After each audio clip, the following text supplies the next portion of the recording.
दोस्तों आज हम लोग स्ट्रक्चर ऑफ एटम के अंतिम पड़ाव पर हैं, यानी कि ये हमारा अंतिम लेक्चर है जिसमें कि हम लोग देखेंगे एनर्जीज ऑफ ऑर्बिटल्स। उसके साथ साथ हम लोग देखेंगे कि इलेक्ट्रॉनिक कॉन्फ़िगरेशन कैसे लिखते हैं, और जैसे कि हम अफपाव रूल फॉलो करते हैं और उसमें आपके पॉलिस प्रिंसिपल हुआ, ओह्म्स रूल हुआ, कैसे अप्लाई किया जाता है, ये सारी चीज़ हम लोग देखेंगे। लेकिन उसके पहले अगर आपने डेस्टिनी जीत को अभी तक सब्सक्राइब नहीं किया है तो ज़रूर कर लें और बेल आइकन ज़रूर प्रेस करें ताकि हम आपको नोटिफिकेशन भेजते रहें। And hello students, welcome to your destiny Jeet. मैं हूं आपका मेंटर आर.के. सर। चलते हैं क्लास में।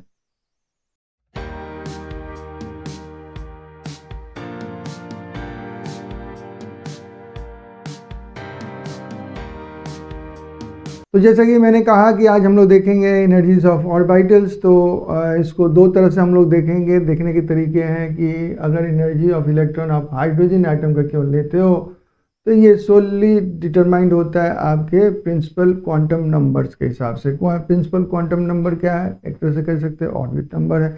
शेल को आप कह सकते हो, जैसे कि न्यूक्लियस है आपका, और तो ये एक नंबर शेल है, तो एक number quantum number principal quantum number, दो प्रिंसिपल क्वांटम नंबर, तीन प्रिंसिपल क्वांटम नंबर। तो इस तरह से हम लोग एनर्जी लेवल को देखते हैं। अब हम जानते हैं क्वांटम नंबर के हिसाब से कितने आपके सब शेल्स हो सकते हैं। तो हम जानते हैं कि एक नंबर ये जो शेल है उसमें कितने सब शेल्स होंगे? एक सब शेल होगा। कौन सा? एस होगा। तो यहाँ पे आपको 1s केवल देखने को मिलेगा। और दो नंबर पे जाएगी तो दो तरह के आपको सब शेल्स मिलेंगे, 2s वाले भी मिलेंगे और 2p वाले भी मिलेंगे। उसी प्रकार आप 3 नंबर शेल पर जाइएगा, quantum number principal quantum number 3 लीजिएगा तो आपको 3 शेल्स मिलेंगे। वो है आपको 3s, 3p एंड 3d। ठीक है। अब ये मत समझिए कि एक एक इनके ऑर्बिटल्स हैं। सब शेल्स के अपने अपने नंबर ऑफ ऑर्बिटल्स होते हैं। जैसे कि आप जानते हो कि आपके एस सब शेल का एक ऑर्बिटल होता है, p का 3, d का 5 एंड सो ऑन, f का 7 एंड सो ऑन। तो हम क्या देखते हैं कि यहाँ पर एक्चुअली ऐसे हम लोग देखते हैं कि आपका जो एक नंबर क्वांटम नंबर वाला जो भी सब शेल, ठीक है, जो भी सब शेल है उसका जो एनर्जी लेवल होगा, उसका एनर्जी जो होगा 2 number quantum number principal quantum number वाले सब शेल से कम होगा। लेकिन 2 नंबर वाले जैसे 2s एंड 2p है, ये अपने में इक्वल होंगे क्योंकि क्वांटम नंबर चूंकि 2 है, दोनों का एनर्जी लेवल सेम है। उसी तरह से आप 3s में जाओगे, 3p, 3d, ये सारे के सारे आपके इक्वल एनर्जी के होंगे। लेकिन ये 3 वाले जो है 2 वाले शेल से ज़्यादा एनर्जी वाले होंगे, 2 वाले जो है 1 वाले से ज़्यादा होंगे। उसी प्रकार अगर 4 नंबर शेल में जाते हो तो 4s एंड आपको क्या मिलता है? 4p, 4d एंड 4f मिलते हैं। तो 4s is equal to 4p is equal to 4d में इज इक्वल टू 4f का मतलब ये हुआ कि इनके ऑर्बिटल्स जो भी हैं, जैसे इसके एक ऑर्बिटल इसका 3, इसका 5, इसका 7, ये प्रत्येक की ऑर्बिटल्स जो है इनकी एनर्जी लेवल सेम होगी इन द 4th शेल। तो ये बात आपको समझना कि हाइड्रोजन के लिए ही एप्लीकेबल है। यहाँ पे हम लोग कहते हैं कि orbitals having the same energy level अगर हो तो उसको हम लोग कहते हैं कि वो डीजेनरेट है, यानी कि इक्वल है, नो जनरेट, उसमें जनरेशन नहीं हुई है कोई एनर्जी की। ठीक है। डीजेनरेट यहाँ पे इक्वल वर्ड समझ लीजिएगा, इक्वल एनर्जी ज़्यादा अच्छा होगा। डीजेनरेट ऑर्बिटल्स बने इक्वल एनर्जी वाले, इंडिविजुअली इक्वल एनर्जी वाले ये ऑर्बिटल्स होंगे। तो 1s ऑर्बिटल जैसे हाइड्रोजन में जो है corresponds to the most stable condition. अब देखिए हम कह रहे हैं कि सबसे लोएस्ट एनर्जी इसकी है, सबसे लोएस्ट एनर्जी वाला स्टेबल होगा या हाई एनर्जी वाला स्टेबल होगा। तो याद रखिएगा अट्रैक्टिव फोर्स चूँकि है आपका, अट्रैक्टिव फोर्स होता है ना इसमें, किसमें? इलेक्ट्रॉन एंड न्यूक्लियस में। तो सबसे लोएस्ट एनर्जी, सबसे स्टेबल, ग्राउंड लेवल कहते हैं उसको। तो फर्स्ट ऑर्बिटल जो है 1s, उसी में अगर इलेक्ट्रॉन हो तो सबसे स्टेबल होगा। उसके ऊपर जाएगा तो एक्साइटेड कहलाएगा, उसके ऊपर भी जाएगा तो एक्साइटेड का मोर एक्साइटेड होगा। तो ये सारे अनस्टेबल लेवल्स हैं, और जैसे ही उनको मौका मिलेगा वो कुछ एनर्जी छोड़ेंगे और वापस अपने ग्राउंड लेवल पर चले आते हैं। तो मोस्ट स्टेबल कंडीशन कौन सा है? Ground state. ग्राउंड स्टेट कौन सा होता है? फर्स्ट शेल का फर्स्ट एक ही ऑर्बिटल होता है उसका, s ऑर्बिटल। यही हाइड्रोजन इलेक्ट्रॉन का जो है सबसे स्टेबल पोजीशन है। इलेक्ट्रॉन यहाँ पे बहुत स्ट्रांगली जो है हेल्ड होता है इस न्यूक्लियस से। क्यों? न्यूक्लियस पॉजिटिव चार्ज होता है और इलेक्ट्रॉन नेगेटिव चार्ज होता है। इसके ऊपर आप जाते हो जैसे 2p 2s या उससे हायर ऑर्बिटल्स, तो ये सारे के सारे स्टेज क्या कहलाते हैं, एक्साइटेड स्टेट्स कहलाते हैं। अब देखिए ये आपको एक डायग्राम में दिखा रहा हूँ, तो देखिए यहाँ पे n1 लिखा हुआ है, n2 लिखा हुआ है, n3 n4, तो ये क्या है, ये आपके प्रिंसिपल क्वांटम नंबर से क्या है, ये n आप देख रहे हो प्रिंसिपल क्वांटम नंबर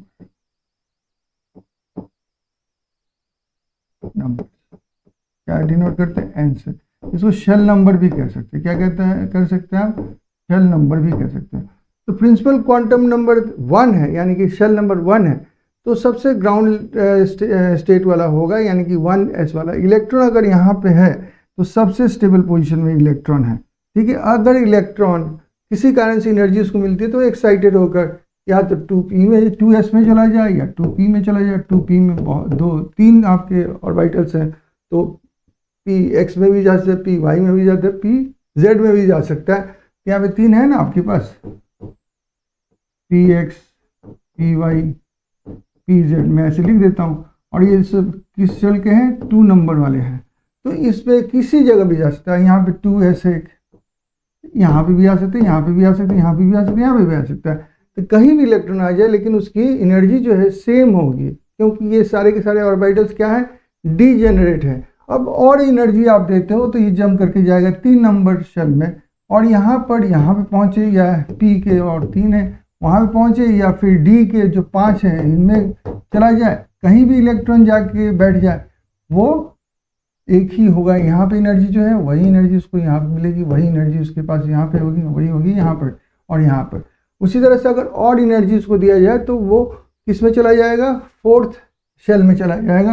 अब 4th शेल के किसी भी ऑर्बिटल में, f वाले ऑर्बिटल में f के 7 ऑर्बिटल होते हैं, d के 5 होते हैं, तो किसी में भी जाके वो बैठ जाए तो उसकी एनर्जी जो है डी जनरेट होगी, यानी कि इक्वल होगी in any of the orbitals.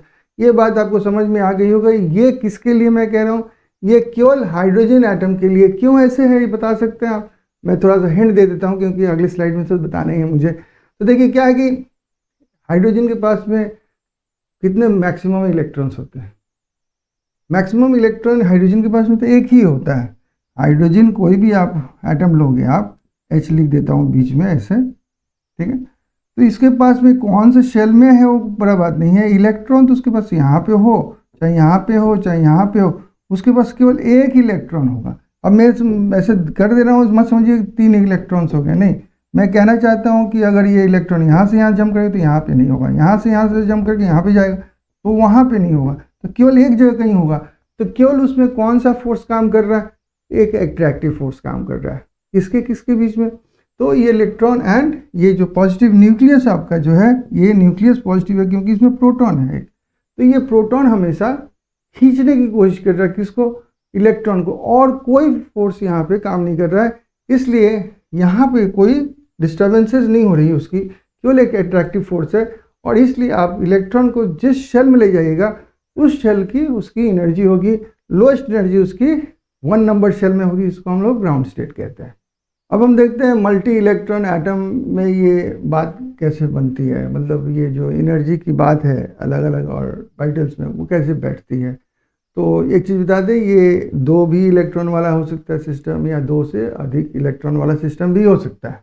इसमें 3 बातों को ध्यान रखना होगा। जैसे कि मैंने बताया कि हाइड्रोजन अगर है तो उसमें कितने इलेक्ट्रॉन्स होते हैं, उसमें तो एक ही इलेक्ट्रॉन है, तो वो केवल प्रिंसिपल क्वांटम नंबर के हिसाब से अपनी एनर्जी को चेंज करता है, यानी कि जिस शेल में जाता है उसकी एनर्जी उस तरह से अपर लेवल पे जाता है तो हायर होती जाती है, वो एक्साइटेड होते जाता है। लेकिन उसके जो सब सेल्स हैं उसमें उसको कोई फ़र्क नहीं पड़ता है। अगर वो फर्स्ट शेल में है तो फर्स्ट ऑर्बिटल उसको मिलेगा केवल एक s, तो वहाँ पे वो रहता है एनर्जी सबसे लोएस्ट एनर्जी। लेकिन जैसे ही वो 2 नंबर शेल में यानी कि 2 प्रिंसिपल क्वांटम नंबर में जाता है तो वो कहीं भी रह सकता है, वो s के भी ऑर्बिटल में रह सकता है एंड p के किसी भी ऑर्बिटल में रह सकता है, एनर्जी डीजेनरेट है। उसी तरह से 3 में एंड 4 में कॉन्टिन्यूसली जा सकते हैं हम लोग।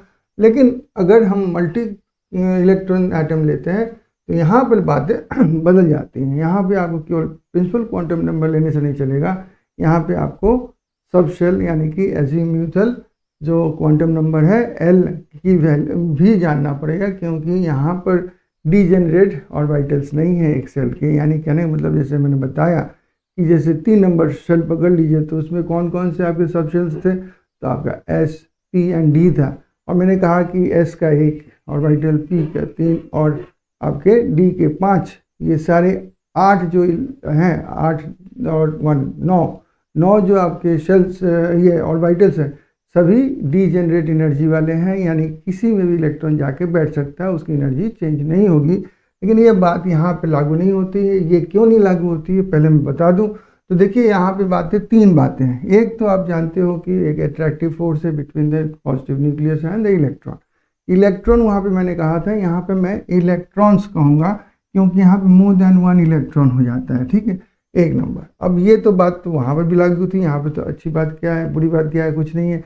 उसके बाद की बातें देखें तो repulsion among the negative electrons. आप देखिए वहाँ पे तो एक ही इलेक्ट्रॉन था, तो किससे रिपेल करता, तो रिपल्शन फोर्स थी नहीं। अब यहाँ पर लेकिन इलेक्ट्रॉन ज़्यादा होने के चलते रिपल्शन बढ़ गई। अब ये रिपल्शन जो है एक फोर्स है, तो फोर्स है तो नया एक फोर्स लागू हुआ, तो उसके चलते भी एनर्जी डिस्टर्ब होंगे और एनर्जी लेवल्स चेंज होंगे।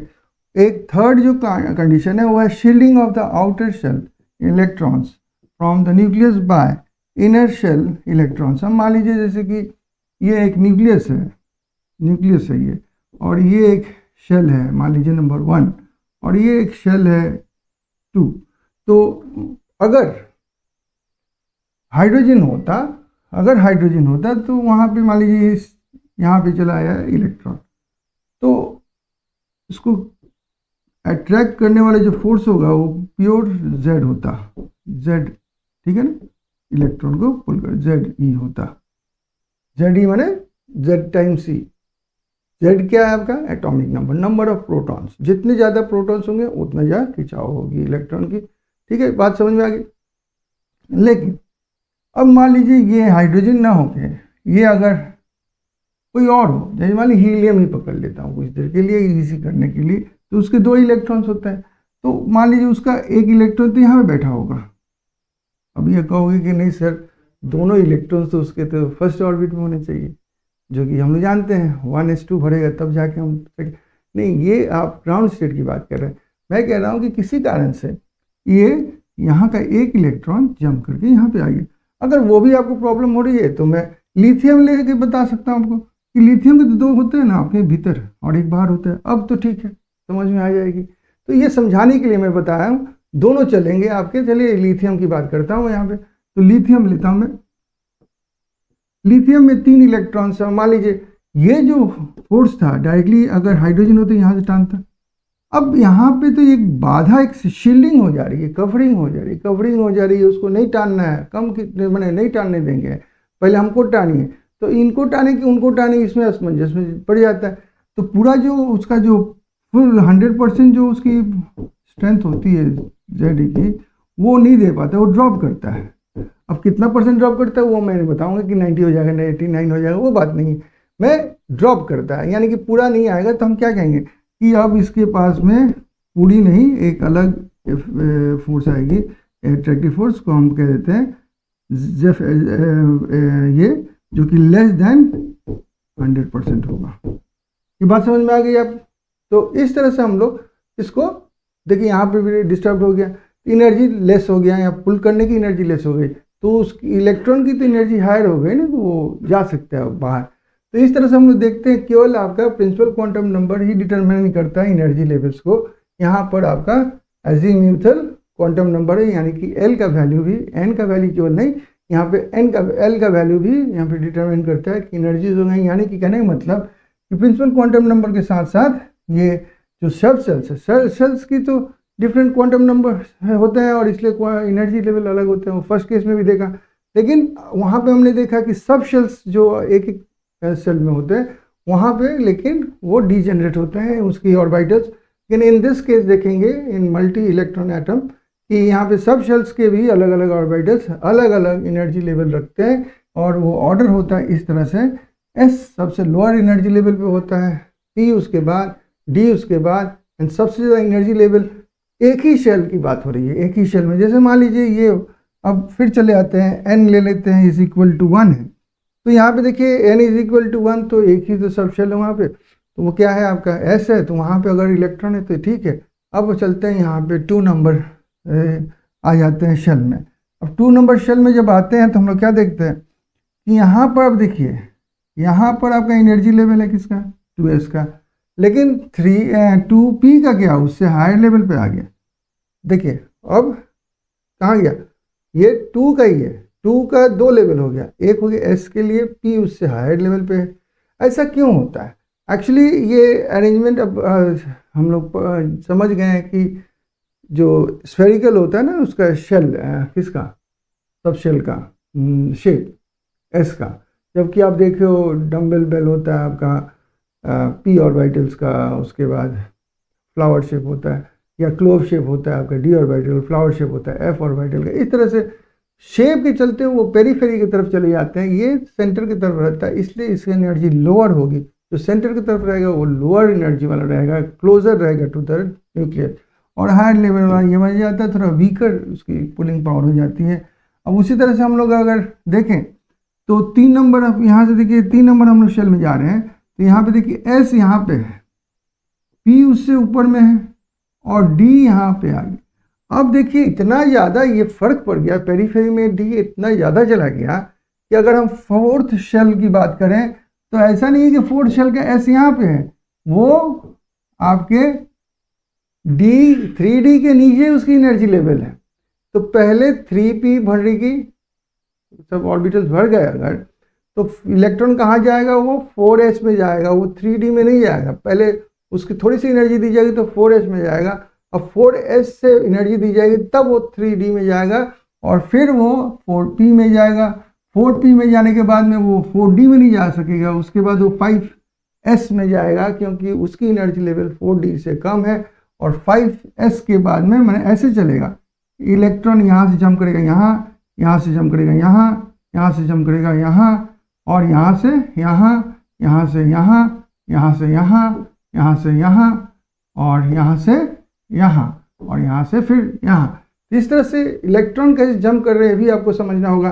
देखिए 3 तक क्या है, 3 तक मैंने कहा मतलब 3s तक की बात कर रहा हूँ कि आपकी सिस्टम में चल रही है कि 1s 2s 3p 3s, 3p भी ठीक है, 3p के बाद 3d आना चाहिए था, नहीं 4s की एनर्जी लेवल आ जाती है उसकी क्लोजर, और 3d की बहुत हायर रहती है 3p से, इसलिए 4s पहले कवर होगा, फिर 3d, फिर 4p, फिर आपका 4d नहीं मिल रहा है, क्या मिल रहा है 5s मिल रहा है। फिर हम आते हैं 4d पर, 4d के बाद में 5p पर आते हैं, 5p के बाद में हमको 6s मिलता है, तब जाके 4f मिलता है, कितना ऊपर हो गया 4f समझिए, और उसके बाद हम 5d पर पहुंचते हैं। तो इस तरह से हम देख रहे हैं कि कैसे कैसे एनर्जी डिफरेंसेस आ जाती हैं, हर सब शेल में आ जाती है। ये क्यों हो गया, इन 3 कारणों के चलते। एक तो पहले था, वो क्या था, न्यूक्लियस एंड इलेक्ट्रॉन्स के बीच में अट्रैक्टिव फोर्स, दूसरा हो गया इलेक्ट्रॉन्स के बीच में रिपल्शन, और तीसरा बहुत ही मुख्य बात है, मुख्य बात इसलिए इम्पॉर्टेंट है, ये शील्डिंग ऑफ इलेक्ट्रॉन्स के बारे में पढ़ेंगे, कौन ज़्यादा शील्डिंग करता है, कौन कम करता है। तो चूँकि बहुत ही स्फेरिकल शेप होता है एस ऑर्बिटल का, तो इसलिए मैंने एस के ऑर्बिटल्स के, मैंने एस सब शेल का, तो इसलिए वो शील्डिंग सबसे ज़्यादा करता है। उसके बाद कौन करेगा, थोड़ा उससे पूरा शील्डिंग करेगा आपका पी, उससे खराब शील्डिंग कौन करेगा, डी, सबसे वर्स्ट शील्डिंग कौन करेगा, तो एफ करेगा।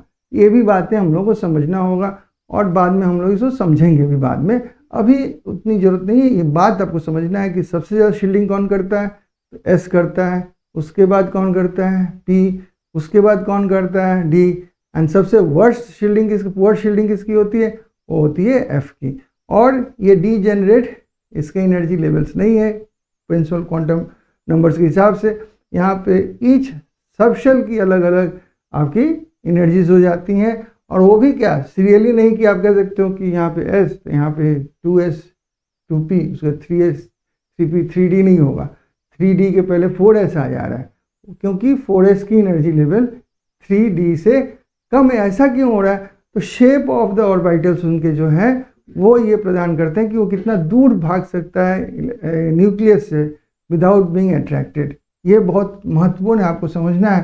तो याद रखिएगा, ये ऑर्डर तो याद हो जाएगा आपको। देखिए ऑर्डर में भी आपको देख रहे हैं कि अपने में ये लोग ठीक है, लेकिन यहाँ पर हम क्या देखें, डी एस से सीधा बड़ा हो गया ना, तो ये किसी और शेल की बात हो रही है 4s। ये इस 3s, अगर इसका खाली अपने शेल में देखिएगा तो 3s से ज़्यादा एनर्जी इसके पास है 3p की, और 3p से ज़्यादा 3d में है। हम लोग जब कंपेयर कर रहे हैं दूसरे तरह में 4th शेल में, वहाँ पे देखते हैं कि 4s से ज़्यादा इसके 3d का हो गया है। लेकिन अगर 4th शेल वाले को देखा जाए तो 4s सबसे कम एनर्जी, 4p उससे ज़्यादा, 4d उससे ज़्यादा एंड 4f उससे सबसे ज़्यादा इनके बीच में। उसके बाद हम क्या देखते हैं लेकिन कि इसकी जो है कौन सी 4d, वो उसकी एनर्जी क्या है 5s से ज़्यादा हो गई है। इसकी जो ये है क्या कहते हैं आपकी 4f है, उसकी आपकी 5p से एंड 6s से भी ज़्यादा हो गई है। किसकी 4f की एनर्जी वो ज़्यादा दूर हो गया है, कहाँ से, न्यूक्लियस के दूर, मैंने से दूर ज़्यादा हो गया। उसकी attractive power towards the nucleus कम है देन दिस। जो दूर जाता है उसकी अट्रैक्टिव पावर, मैंने उसमें अट्रैक्शन कम हो जाती है न्यूक्लियस की तरफ से। ये बात तो आपको क्लियर करना होगा कि hydrogen and multi electron atom में ये बहुत बड़ी डिफरेंस है। हम जितने भी चीज़ पढ़ रहे थे हाइड्रोजन से, बोर्ड ने भी हाइड्रोजन के बारे में समझाया, स्क्रोडिंगर ने भी हाइड्रोजन से ही सब कुछ समझाया, क्योंकि ये कॉम्प्लिकेटेड सेक्शन था। ये हम लोग ये न स्क्रोडिंगर समझा पाए न ही बोर्ड समझा पाए। अब हम लोग अल्ट्रा मॉडर्न मशीन्स से ये सब देख रहे हैं स्पेक्ट्रोग्राफी के हिसाब से। तो हम लोग इस निष्कर्ष पे पहुंचते हैं कि अगर मल्टी इलेक्ट्रॉन एटम है तो उसमें दो क्वांटम नंबर्स का इम्पोर्टेंस बढ़ जाता है। एक तो प्रिंसिपल क्वांटम नंबर जिसको n से हम डिनोट करते हैं, और दूसरा है एजीम्यूथल क्वांटम नंबर जिसको कि हम लोग l से डिनोट करते हैं। और ऐसा क्यों होता है मैं बता दूं, क्योंकि l क्या बताता है, सब शेल्स बताता है। सब शेल्स में क्या होता है कि उनका शेप अलग अलग है। जैसे कि आप अगर S सब शेल लेते हो तो उसका स्फेरिकल शेप होता है। तो वो क्या है ना कि न्यूक्लियस से बहुत ही क्लोजली अटैच होता है, तुलना में इसके P के तुलना में। P का जो होता है इस तरह का लोब शेप्ड होता है ना, तो ये डम्बल बेल शेप्ड कहते हैं इसको, लोब्स होते हैं उसके। यूनिफॉर्मली ऐसे जैसे इलेक्ट्रॉन यहाँ पे है वैसे नहीं, यहाँ पे एक्सट्रीम दूर पड़ जा सकता है, ऐसे इधर कहीं नहीं मिलेगा इलेक्ट्रॉन। इस तरह से क्या है कि अट्रैक्शन टुवर्ड्स इसमें कम हो जाती है। उसी तरह से अगर आप डी लेते हो तो उसके ऐसे होता है, ये क्लोब शेप कहते हैं। तो इसमें और भी ज़्यादा अट्रैक्शन कम हो जाती है टुवर्ड्स द क्या आपका न्यूक्लियस। अगर आप F ले लेते हो तो F का बनाते नहीं है, लेकिन मैं आपको समझाने के लिए बना देता हूँ। तो ऐसे आपका फ्लावर शेप अगर बन गया तो ये और भी ज़्यादा इसमें जो है अनसर्टेनिटी बढ़ जाती है इलेक्ट्रॉन की, और उसकी पुल जो है इलेक्ट्रॉन की न्यूक्लियस की तरफ और कम हो जाती है। तो जिसकी तो हम कह सकते हैं कि electrons in s orbital are attracted by the nucleus more than the orbital of p, d and f कह सकते हैं। ऐसे भी कह सकते हैं कि s वाला जो है ज़्यादा अट्रैक्टेड होता है देन p वाला तुलना में d के ज़्यादा अट्रैक्टेड होता है, d वाला जो है f के तुलना में ज़्यादा होता है। इस तरह से कह सकते हैं। दूसरी बात है शील्डिंग की बात करते हैं। अब देखिए हम s की बात करें तो s तो न्यूक्लियस के यहाँ पे है। अब ये s जो है दूसरे शेल को शील्ड भी करता है, बहुत मजबूती से शील्डिंग कर देता है। तो यहाँ पे जो अगर इलेक्ट्रॉन होगा उसको डायरेक्टली अट्रैक्ट नहीं कर सकेगा न्यूक्लियस जो है डायरेक्टली अट्रैक्ट नहीं कर पाएगा, उसकी थोड़ी सी अट्रैक्टिव पावर कम हो जाएगी। और हम लोग ZE ना लिख के हम लोग उसको लिखेंगे Z इफेक्टिव E कर देंगे ऐसे, मतलब कहने में थोड़ा कम हो जाएगा। अगर मान लीजिए 100% इसको मानते हैं तो लेस देन 100 ये तो होगा। इस तरह से आपको समझना होगा। अब देखिए एक तो मैंने दिखाया कि चार्ट की कैसे कि अब ऑर्बिटल्स के भी एनर्जी चेंज हो रहे हैं। जैसे कि हमने देखा कि 1s तो एक ऑर्बिटल है, ठीक है। 2s में हमने देखा 2s नीचे होता है 3p से। 3s में हमने देखा 3s जो है 3p से, और 3p 3d से नीचे होता है। लेकिन उसमें ये भी बता दिया मैं कि 3d के पहले 4s आ जाता है। तो ये कैसे हम लोग तय करें कौन पहले आएगा, किसका energy lesser than the other one है, कौन सा ऑर्बिटल पहले आएगा, कौन सा शेल पहले आएगा। इसके लिए हम लोग कुछ rules for energy level learn करेंगे। पहला है कि the lower the value of n plus L, N and L का वैल्यू, एन हो गया प्रिंसिपल क्वांटम नंबर का वैल्यू, एल हो गया आपका एजीम्यूथल क्वांटम नंबर का वैल्यू, दोनों को ऐड करेंगे। जिसका वैल्यू लेस होगा उसकी एनर्जी लेवल लेस होगी, यानी कि क्लोजर टू द न्यूक्लियस होगा। और अगर दो ऑर्बिटल्स मान लीजिए n प्लस एल करते हैं और वो इक्वल हो जाता है, दो और मैंने एक ऑर्बिटल के लिए उसका n प्लस एल वैल्यू जो आया, दूसरा के लिए, तो कहोगे कैसे हो सकता है सर? तो ऐसे पकड़ लेते हैं ना, इसको n2 पकड़ लेते हैं, इसको 3 पकड़ लेते हैं, कितना 5 हो गया। और मैं दूसरा ले लेता हूँ कि इसको मैं 3 पकड़ लेता हूँ प्रिंसिपल को, और इसको 2 पकड़ लेता हूँ, तो दोनों केस में कितना आएगा? 5 आएगा, इसमें 5 आएगा, इसमें 5 आएगा। अब इसको कौन सा लोअर वाला कहेंगे, कौन सा हायर एनर्जी वाला कहेंगे? तो अब हम लोग केवल n को कंपेयर करेंगे, और n इसमें 2 वाला जो है छोटा है, तो इसकी एनर्जी लेसर होगी। थर्ड एक पॉइंट है जिसको हम बाद में डिस्कस करते हैं, पहले इतना आपको समझा देते हैं। चलिए इसमें देखते हैं। ये देखिए 1s है, तो 1s में आपको ये जानना होगा कि आपका ये कितना होता है, क्या कहते हैं, l कितना होता है। तो देखिए s p d f, इसका l वैल्यू मैं लिख रहा हूँ, l इज इक्वल टू 0 1 2 3, ये रिवाइज कर रहा हूँ, ये आप जानते हो आप। तो ये l वैल्यू है, और शेल नंबर बताता है कि उसका प्रिंसिपल क्वांटम नंबर क्या है। यहाँ पे 1s लिखा नहीं, principal quantum number n is equal to 1 है, ठीक है। और s चूंकि सब शेल है तो ये आपका 0 हो गया, तो इसका n प्लस एल हम लोग करेंगे तो कितना आएगा, n प्लस एल, वो आपका 1 प्लस 0 1 आएगा। उसी तरह से हम देखते 2s को, तो 2s में क्या होगा, principal quantum number n is equal to 2 और l इज इक्वल टू 0 अभी भी रहेगा, तो ये हो गया 2। अब इसको एनर्जी लेवल ही मान लीजिए कुछ देर के लिए आप, ठीक है। तो ये 1 यूनिट एनर्जी लेवल मिला, आपको एनर्जी मिला, ये कितना मिला, 2 यूनिट। तो विच इज हायर, तो 2 इज हायर, तो कहेंगे उसका एनर्जी ज़्यादा है, वो क्लोजर टू द न्यूक्लियस होगा या away from the nucleus, further from the nucleus होगा। तो यहाँ पे याद रखिएगा, लोअर एनर्जी लेवल होगा तो वो क्लोजर टू द न्यूक्लियस होगा, और हायर एनर्जी वाला फर्दर फ्रॉम द न्यूक्लियस होगा। अब हम चले जाते हैं 2p को देखते हैं। तो 2p में हम क्या देखते हैं कि इसमें जो है n का वैल्यू 2 है, और p मैंने कहा कि p इज इक्वल टू 1 होता है, तो 1 भी ऐड कीजिएगा तो आपका आंसर 3 आता है, ठीक है। अब देखिए नेक्स्ट चलते हैं इसमें 3s में। 3s में क्या देखते हैं, यहाँ पे n जो है 3 है, लेकिन s का l जो है 0 है, तो 3 प्लस 0 आपका फिर 3 आता है। लेकिन एक बात यहाँ पे ध्यान रखिए, यहाँ पर भी 3 आया, यहाँ पर भी 3 आया।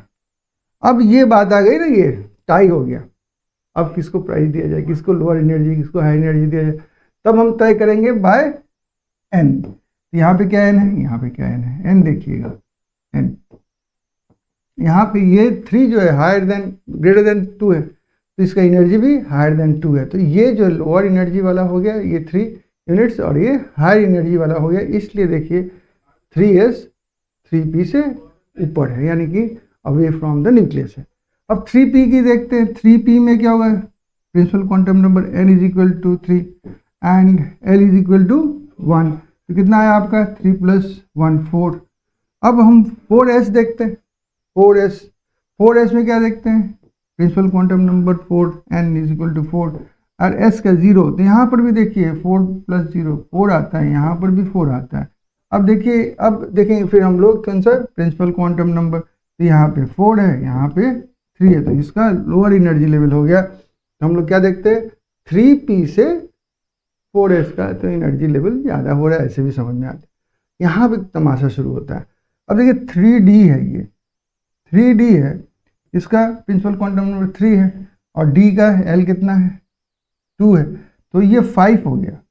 अब देखिए 5 4 से लेकिन ज़्यादा है, जब ज़्यादा टाई होगा तब हम देखेंगे प्रिंसिपल क्वांटम नंबर, जब ज़्यादा हो गया तब हम प्रिंसिपल क्वांटम नंबर को नहीं देखेंगे। यहाँ पर इसका एनर्जी 3d का हो गया ना आपका 4s से ज़्यादा, तो इस तरह से हम लोग देखते हैं। उसके बाद 4p आता है, 4p में 4 प्लस 1 5 आप कहोगे तो ये दोनों क्या इक्वल है, नहीं इक्वल नहीं है। क्यों नहीं है, इसका प्रिंसिपल क्वांटम नंबर, इसका प्रिंसिपल क्वांटम नंबर अब कंपेयर करेंगे, और इसका प्रिंसिपल क्वांटम नंबर ज़्यादा है, इसलिए इसका ज़्यादा एनर्जी है, इसका लेसर एनर्जी है। ये कॉन्सेप्ट आपको क्लियर दिमाग में बैठ जाना चाहिए कि कैसे हम करेंगे। अब इसके लिए क्या एक एक खोज करेंगे नहीं, वो भी तरीके बताएंगे हम लोग, लेकिन पहले हम लोग थर्ड वाले बात पे चले आते हैं। Energy is in the same substance decrease with the increase in the atomic number.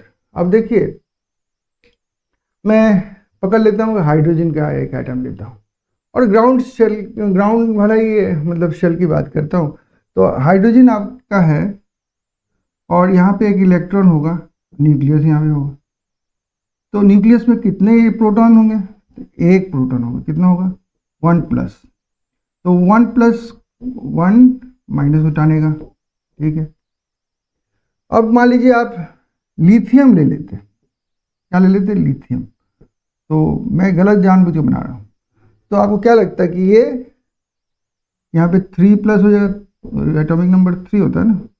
उसके इलेक्ट्रॉन्स कैसे होंगे? तो उसके इलेक्ट्रॉन्स ऐसे होंगे, एक छोटा होगा, और मैं जानबूझे वो बड़ा वाला पहले बनाया था, ऐसा होगा और फिर ऐसा होगा।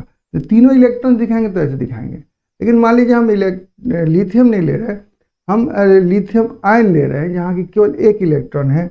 मैं लिथियम मैं ऐसे ले रहा हूँ 2+, ठीक है। तब क्या होगा?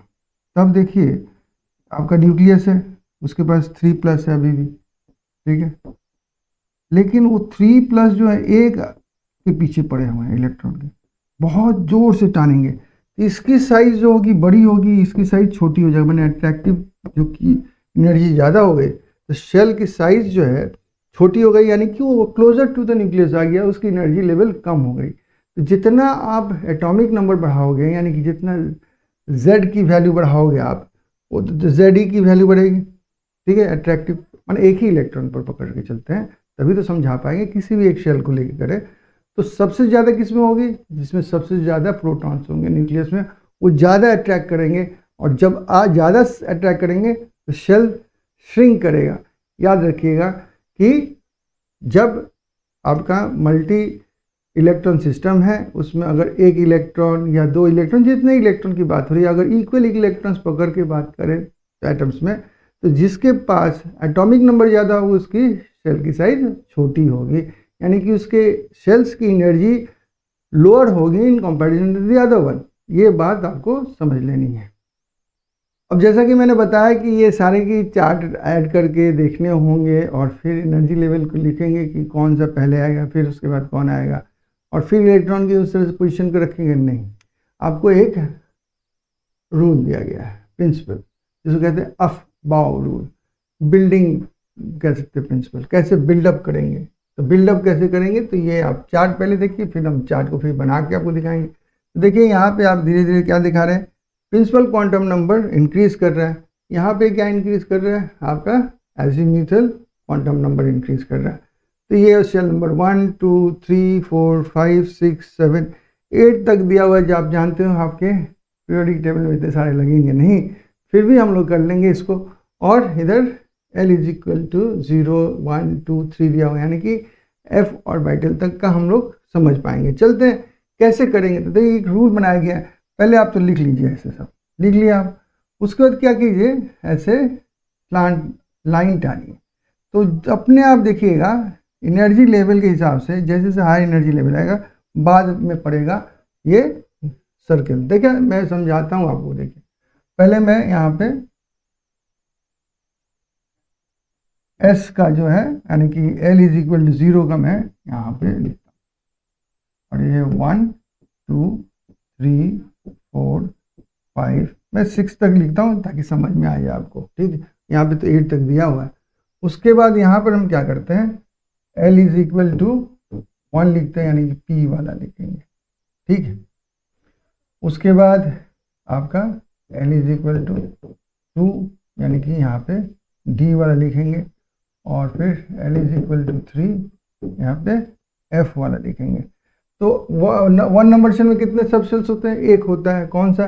1s। तो 1s लिख दीजिए यहाँ पे। अच्छा, उसके बाद यहाँ पे क्या होगा, 2 शेल्स तो 2s 2p होगा। 3 नंबर पर 3 सब शेल्स क्या क्या होंगे, तो 3s 3p एंड 3d। तो 4 नंबर पे क्या होगा, 4 नंबर प्रिंसिपल क्वांटम शेल में, तो 4s 4p,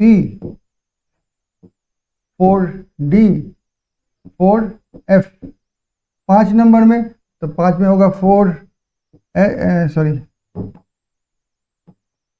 5s, 5p, 5d, 5f, 5g। और 6 में मैं लिख देता हूँ, पूरा लिखने की जरूरत नहीं है, एच तक लिख देते अगर जगह स्पेस होता, नहीं तो यहाँ पे मैं 6s और 6p यहीं तक छोड़ देता हूँ, ठीक है, और बाकी लिख सकते हैं हम। अब देखिए कि सर रूल क्या है, तो रूल है कि आप ऐसे स्लांट डायगोनल लाइन टानिए, चलते टानते हैं। तो यहाँ पे कितना पड़ा आपका 1, तो यहाँ से टानिए, 2 यहाँ से टानिए, 3 लाइन हुआ, चौथा लाइन ऐसे टानिए, 4 लाइन हुआ, 5वां लाइन ऐसे टानिए, ठीक है, 6ठा लाइन ऐसे टानिए, ठीक है, 7वां लाइन ऐसे टानिए, 8वां लाइन। अब एक और दे देता हूँ, आपको सुविधा होगी, तो 6d कर देता हूँ, तो ये ऐसे आएगा। यानी कि पहले आपका कौन सा शेल फिलअप होगा, तो 1s फिलअप होगा। शेल मैंने कहा मतलब 1 फिलअप होगा और उसका ऑर्बिटल नंबर होगा s मतलब l = 0। तो फर्स्ट ऑर्बिटल इसमें कितने इलेक्ट्रॉन्स आ सकते हैं, तो मैक्सिमम 2 इलेक्ट्रॉन। तो 1s2 जब हो जाएगा, बाकी इलेक्ट्रॉन्स इसमें आएंगे, किसमें, 2s में। तो उसके बाद बचा हुआ इलेक्ट्रॉन किस में आएगा, इसमें आएंगे, इसमें भर जाएंगे। इसमें कितने भरेंगे, 6 इलेक्ट्रॉन्स भरेंगे, क्योंकि इसके पास 3 ऑर्बिटल्स होते हैं। फिर बचा हुआ जो आएगा इस एस में आएगा, और फिर 3p में, देखिए 3s के बाद में 3p में आ रहा है, ठीक है, अभी तक 3p के बाद में देखिए 4s में पहले भरेगा, उसके बाद 3d में जाएगा, 3d के बाद में 4p में आएगा, फिर 4p के बाद में कहाँ जाएगा, 4d में नहीं जाएगा, 4p के बाद 4s भरेगा, 4s भरने के बाद में 4d भरेगा, 5p भरेगा, फिर 6xs भरेगा, फिर 4f भरेगा पहले, फिर 5d भरेगा, 4p भरेगा, 7s भरेगा। इस तरह से हम लोग देखते हैं कि सारा का सारा वही है। देखिए यहाँ पे 1s पहले भरा मतलब क्या, ये भी याद रखिएगा, मैक्सिमम कितने इलेक्ट्रॉन्स हो सकते हैं ये भी आपको जानना पड़ेगा, कि एक ऑर्बिटल मैक्सिमम 2 इलेक्ट्रॉन्स भर सकते हैं, और हर सब शेल के अलग नंबर ऑफ कितने होते हैं, क्या होते हैं, ऑर्बिटल्स होते हैं। एस के कितने होते हैं, 1, तो उसमें कितने इलेक्ट्रॉन्स मैक्सिमम भरेंगे, 2। पी के कितने ऑर्बिटल्स होते हैं, 3, तो उसमें इलेक्ट्रॉन्स मैक्सिमम कितने भरेंगे, 6। डी के कितने होते हैं, 10, तो उसमें मैक्सिमम कितने भरेंगे, डी के होते हैं 5, तो उसमें मैक्सिमम कितने इलेक्ट्रॉन्स भरेंगे, 10। एफ के ऑर्बिटल्स कितने होते हैं, 7, तो उसमें भरेंगे इलेक्ट्रॉन्स कितना, 14। इस तरह से आपको जानना पड़ेगा, वो सारे भरने के बाद में नेक्स्ट ऑर्बिटल में हमको जाना है। हाँ, स्पेशल केसेस भी देखेंगे हम लोग, वो दूसरी बात है, एक्सेप्शंस तो हर चीज़ में होता है। तो देखिए यहाँ पे पहले 1s का भरेगा, यानी कि 2 इलेक्ट्रॉन जब होंगे तो ये इसी में अटक जाएगा। उसके बाद 3 इलेक्ट्रॉन होंगे, एक तो बच जाएगा, इसमें आ जाएगा। तो वो 2s के 2s का एक ही ऑर्बिटल होता है, मैंने s का तो एक ही ऑर्बिटल होता है, तो उसमें एक आ गया इलेक्ट्रॉन। अगर उसके पास 4 इलेक्ट्रॉन होता है तो दोनों भर जाते हैं यहाँ पे, तभी भी कहीं नहीं जाता। 5 होता तो फिर ये 2p में एक आ जाता।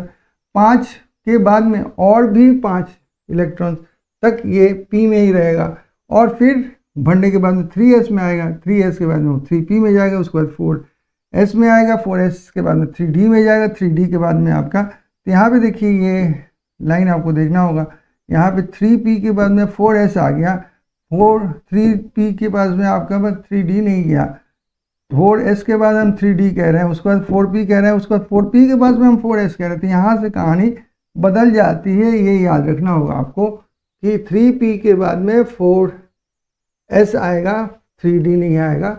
ये बहुत इंपॉर्टेंट है, इसको हम लोग कहते हैं क्या, अफबाओ प्रिंसिपल, ठीक है। इसको बनाने की तरीका जो इलेक्ट्रॉन फिलिंग की, इसको अफबाओ प्रिंसिपल कहते हैं। और ये खुद जो है कुछ प्रिंसिपल्स पर ही आधारित है, जैसे Pauli's exclusion principle and Hund's rule of maximum multiplicity. और एक और चीज़ है जो कि है रिलेटिव एनर्जी ऑफ ऑर्बिटल्स।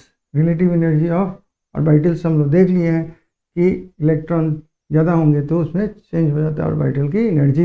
जैसे हमने एनर्जी क्या देखा सबसे कम होता है एनर्जी किसकी, S की होती है, उसके बाद P की होती है, उसके बाद D की होती है, उसके बाद F की होती है एंड सो ऑन। तो ये relative energies of the orbital हो गए। S ऑर्बिटल की एनर्जी लोअर होती है देन, क्यों होती है, अट्रैक्टिव फोर्स ज़्यादा होता है S ऑर्बिटल पर किसका, न्यूक्लियस का, P पर उससे थोड़ा कम होता है, D पर और भी कम होता है, F पर तो लीस्ट होता है, तो उसकी एनर्जी सबसे अधिक होती है। ये आप अगर फिगर समझ गए हो तो कोई भी इलेक्ट्रॉनिक कॉन्फ़िगरेशन लिखने में आपको कोई दिक्कत नहीं होगी। हम कुछ करेंगे एग्जाम्पल्स तो आपको बात क्लियर हो जाएगी। अब जिन प्रिंसिपल्स एंड रूल्स पर डिपेंड करता है आपका अफबाउ प्रिंसिपल, जिससे कि हमने अपना इलेक्ट्रॉनिक कॉन्फ़िगरेशन लिखते हैं, तो वो है पहला एक तो है कि पॉलीज एक्सक्लूजन प्रिंसिपल। क्या कहता है, according to this principle no two electrons in an atom can have the same set of 4 quantum numbers. Pauli exclusion principle can also be stated as, उसको ऐसे भी कह सकते हैं, only 2 electrons may exist in the same orbital and these electrons must have opposite spin. This means that the 2 electrons can have the same value of 3 quantum numbers n, l and ml but must have the opposite spin quantum number. कहने का मतलब कि जब तक Schrödinger ये सब लोग experiment कर रहे थे, उनके पास में 3 क्वांटम नंबर्स थे और वो क्या था आपका, वो था आपका n, l और ml। कहने का मतलब principal quantum number, azimuthal quantum number और मैग्नेटिक क्वांटम नंबर। तो उसमें क्या हो रहा था, वो लोग कह रहे थे कि एक ऑर्बिटल में 2 इलेक्ट्रॉन्स हो सकते हैं और उसके हिसाब से कहा जा सकता था कि 2 इलेक्ट्रॉन्स के एनर्जी सेम होते हैं। लेकिन बाद में पता चला, पता नहीं कि spectroscopy and other machines devices के द्वारा, कि कभी भी 2 इलेक्ट्रॉन्स के एक एटम में क्या होता है, सेम एनर्जी लेवल नहीं होगी। क्यों नहीं होगी, क्योंकि उसमें कम से कम एक चीज़ की तो माने एनर्जी लेवल होना है, यानी कि कहने मतलब कि सेम क्वांटम नंबर्स नहीं होंगे। जैसे हमने कहा ना कि किसी का हो सकता है दोनों, चूँकि एक ही ऑर्बिटल में, हम कह सकते हैं उसका n सेम है, l सेम है, ml सेम है। इन लास्ट में जो एक आया जिसको हम कहते हैं स्पिन क्वांटम नंबर, उसमें हम क्या दिखाते हैं कि एक ऑर्बिटल, इसको ऑर्बिटल मान लीजिए, इसमें 2 इलेक्ट्रॉन, तो एक इलेक्ट्रॉन अगर हम ऐसे दिखाते हैं, दूसरा इलेक्ट्रॉन हम ऐसे दिखाएंगे, यानी कि स्पिन तो उल्टा है, एक पॉजिटिव है एक नेगेटिव है।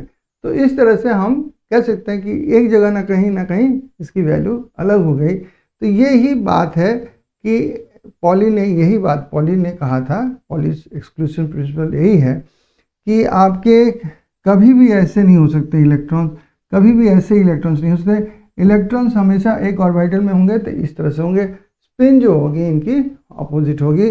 जब तक आप ऐसे नहीं प्लेस करोगे ऑर्बिटल्स में इलेक्ट्रॉन्स को, 2 होंगे ना, एक पेयर ऑफ इलेक्ट्रॉन्स, तब तक वो सही डिस्क्रिप्शन नहीं होगा इलेक्ट्रॉन के प्लेसमेंट का। यानी कि उसकी स्पिन हमेशा डिफरेंट होगी, एक ऊपर एक नीचे। अब किसको ऊपर किसको नीचे करना वो आपकी मर्जी है। कोई जनरल रूल है कि पहले वाले को ऊपर दूसरे वाले को सेकंड देते हैं। कोई गलती से मान लीजिए पहले वाले को नीचे और दूसरे वाले को ऊपर कर देते, तो क्या गलत होगा या सही होगा?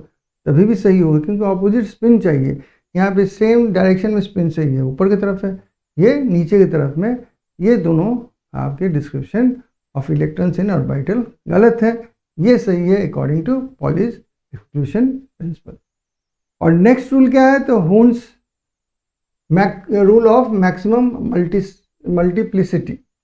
इसमें कह रहे हैं pairing of electrons in the orbitals belonging to the same subshell. मान लीजिए किसी एक सबशेल में आप इलेक्ट्रॉन को रख रहे हो, तो मान लीजिए जैसे मैंने कहा कि एक p ऑर्बिटल लिया जाए, तो p के पास में कितने सेट ऑफ ऑर्बिटल्स हैं? 3 सेट होता है।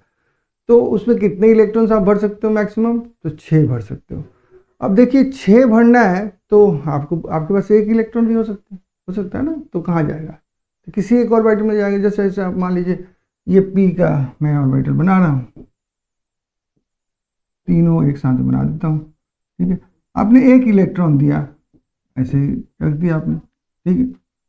अब मान लीजिए एक इलेक्ट्रॉन एक्स्ट्रा नहीं हो गए, 2 इलेक्ट्रॉन एक्स्ट्रा होते, तो आप क्या करते? तो एक तरीका है कि आप तो कहें सर ऑपोजिट स्पिन कर देना है, सेम स्पिन तो नहीं रख सकते, तो इसको एक काम कर सकते हैं, ऐसे कर देते हैं, तब तो हो गया आपका। फिर 3 हुआ तो क्या करेंगे? सर ऐसे कर दीजिए। फिर 4 हुआ तो क्या कर दीजिए? ऐसे कर दीजिए। 5 हो तो क्या कीजिए, इसको उल्टा हम कर देते सर, और इसको हम सीधा कर देते हैं। जैसे 6 हो गया तो ऐसे कर देंगे, 7 होगा तो दूसरे ऑर्बिटल में चला जाएगा, मैंने दूसरे सबशेल के ऑर्बिटल। तो ये जो प्रोसेस मैंने किया ये एकदम सरासरी गलत है अकॉर्डिंग टू हून्स रूल। उन्होंने कहा नहीं, आपकी पेयरिंग कैसे होगी ये मैं बताता हूँ। आपकी पेयरिंग ऐसे नहीं होगी, आपकी पेयरिंग ऐसे होगी, जो राइट मेथड में बताऊंगा आपको। सही है, राइट मेथड। उन्होंने कहा कि पहले ऑर्बिटल में आप मान लीजिए एक इलेक्ट्रॉन देते हो, एक इलेक्ट्रॉन ऐसे आएगा, ठीक है। 2 इलेक्ट्रॉन देते हो तो इस ऑर्बिटल में, दूसरा इलेक्ट्रॉन इस ऑर्बिटल में, इस ऑर्बिटल में आएगा सबशेल के, एक ही ऑर्बिटल में नहीं जाएगा। तीसरा इलेक्ट्रॉन दे तो तीसरे ऑर्बिटल में चला जाएगा। अब चौथा इलेक्ट्रॉन दोगे तब वो आपका फर्स्ट वाले को फिलअप करेगा। 5वां इलेक्ट्रॉन दोगे तो सेकेंड वाले को पेयरिंग करेगा, एंड छठा दोगे तो आपका थर्ड वाले का पेयरिंग करेगा।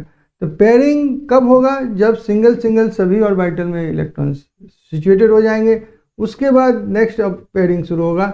यानी कि देखा गया है कि ऐसे आप मेथड देखिए, एक यहाँ पे है, एक यहाँ पे है, यहाँ पे, यहाँ पे और यहाँ पे। अब ये क्या दिखा रहा है आप समझिए, ये 1s क्या है 2, 1s2 माने क्या हो गया, ये एक number principal quantum number. Shell number 1 में कितने सबसेल्स होते हैं, एक सबसेल होता है। उसमें कितने ऑर्बिटल होते हैं, कौन सा सबसेल होता है, s सबसेल होता है। उसमें कितने ऑर्बिटल, एक ऑर्बिटल। उसमें 2 इलेक्ट्रॉन्स उसको मिले हैं, दोनों उसने ऐसे पेयरिंग कर दिया, स्पिन ऑपोजिट हो गया। अब हम चलते हैं दूसरे नंबर शेल में, यानी क्वांटम प्रिंसिपल क्वांटम नंबर 2 लेते हैं, वहाँ पे देखिए 2s2 फिलअप हो गया है। अब हम चलते हैं आपके p वाले ऑर्बिटल्स में, सबशेल में, p of subshell. p subshell में कितना भर सकते हो, तो मैक्सिमम आप भर सकते हो 6।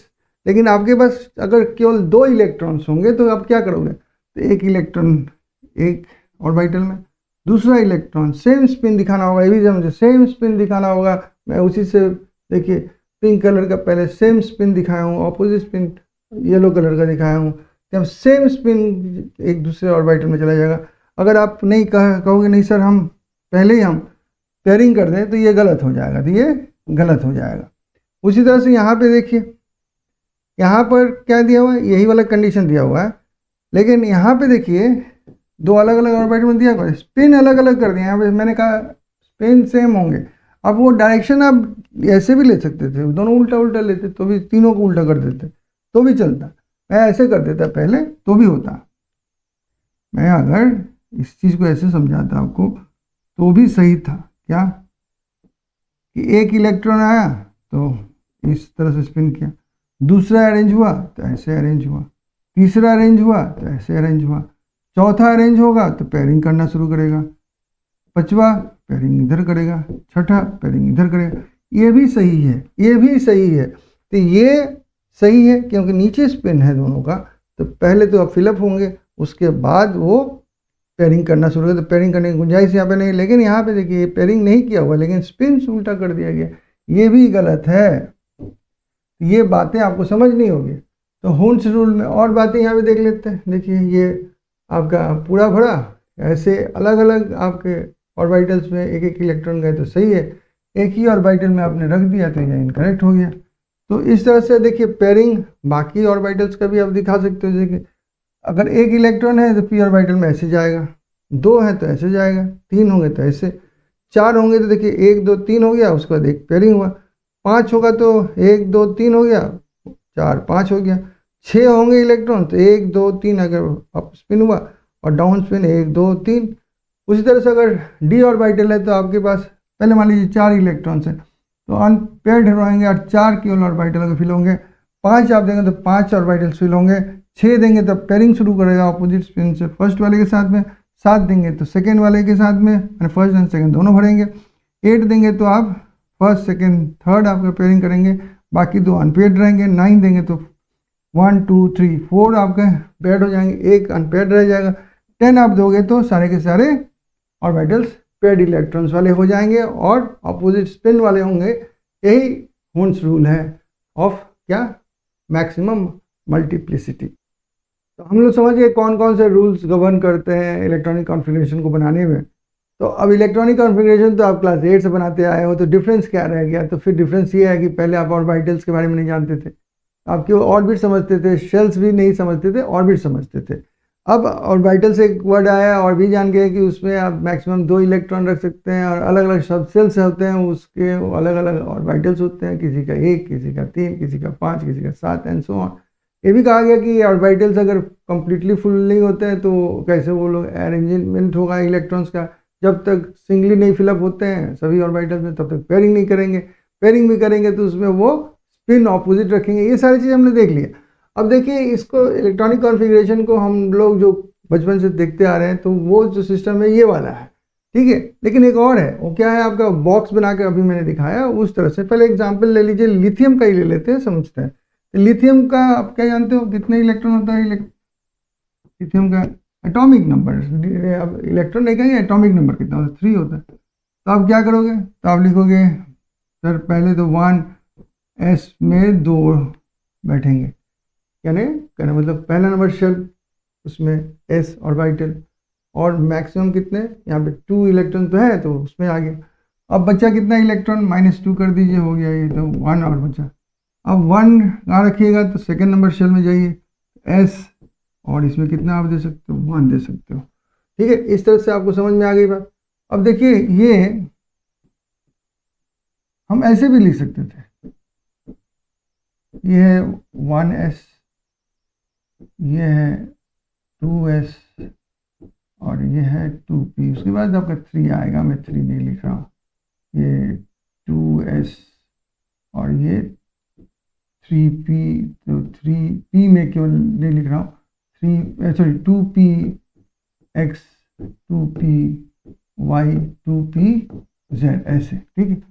अब इसमें कितने इलेक्ट्रॉन्स आएंगे? तो इसमें 1 इलेक्ट्रॉन ऐसे, और ये पूरा फिलअप कर देगा, ऐसे 2 लिख दोगे आप। इसमें कितने इलेक्ट्रॉन्स आएंगे? तो इसमें 1 इलेक्ट्रॉन आएगा, तो आप इसको ऐसे 1 लिख दोगे, क्योंकि आप 1 इलेक्ट्रॉन दे रहे हो उसको। अब देखिए एक चीज़ इसमें देखिएगा, ये तो इलेक्ट्रॉनिक कॉन्फ़िगरेशन लिखने का तरीका सही है, लेकिन आप ये ख्याल कीजिएगा कि एक लास्ट में हम लोग पीरियोडिक टेबल में देखते हैं नोबेल गैस होते हैं, तो जहाँ की हीलियम शुरू होता है, नियॉन होता है, आर्गन होता है एंड सो ऑन। तो आप देखोगे कि अगर फर्स्ट आप पीरियड देखोगे तो हाइड्रोजन होता है यहाँ पे और हीलियम होता है। हाइड्रोजन का कॉन्फ़िगरेशन आप करोगे तो 1s1 होगा, उसके बाद ये क्या होगा? 1s2 होगा। जैसे ये फिलअप होगा हम दूसरे शेल में चले आते हैं, यानी कि हम यहाँ इस लाइन में चले, दूसरा शेल ये है, तो ये नंबर शेल नंबर 1 हो गया, ये शेल नंबर 2 हो गया। तो हम अब जैसे मान लीजिए एग्जाम्पल में बता रहा हूँ कि आप अगर मान लीजिए 11 आप एटॉमिक नंबर लेते हो तो भी आप कर लोगे। चलिए Na इज इक्वल टू 11, तो आप क्या करोगे? तो कहोगे सर ऐसे कीजिए, 1s2 बढ़ते हैं, उसके बाद 11 है तो 2 कम हो गया, मेरे पास अभी भी 9 है, तो हम 2s2 भर सकते हैं, तो और माइनस कर देते तो मेरे पास अभी भी 7 है, तो मेरा क्या भर जाएगा?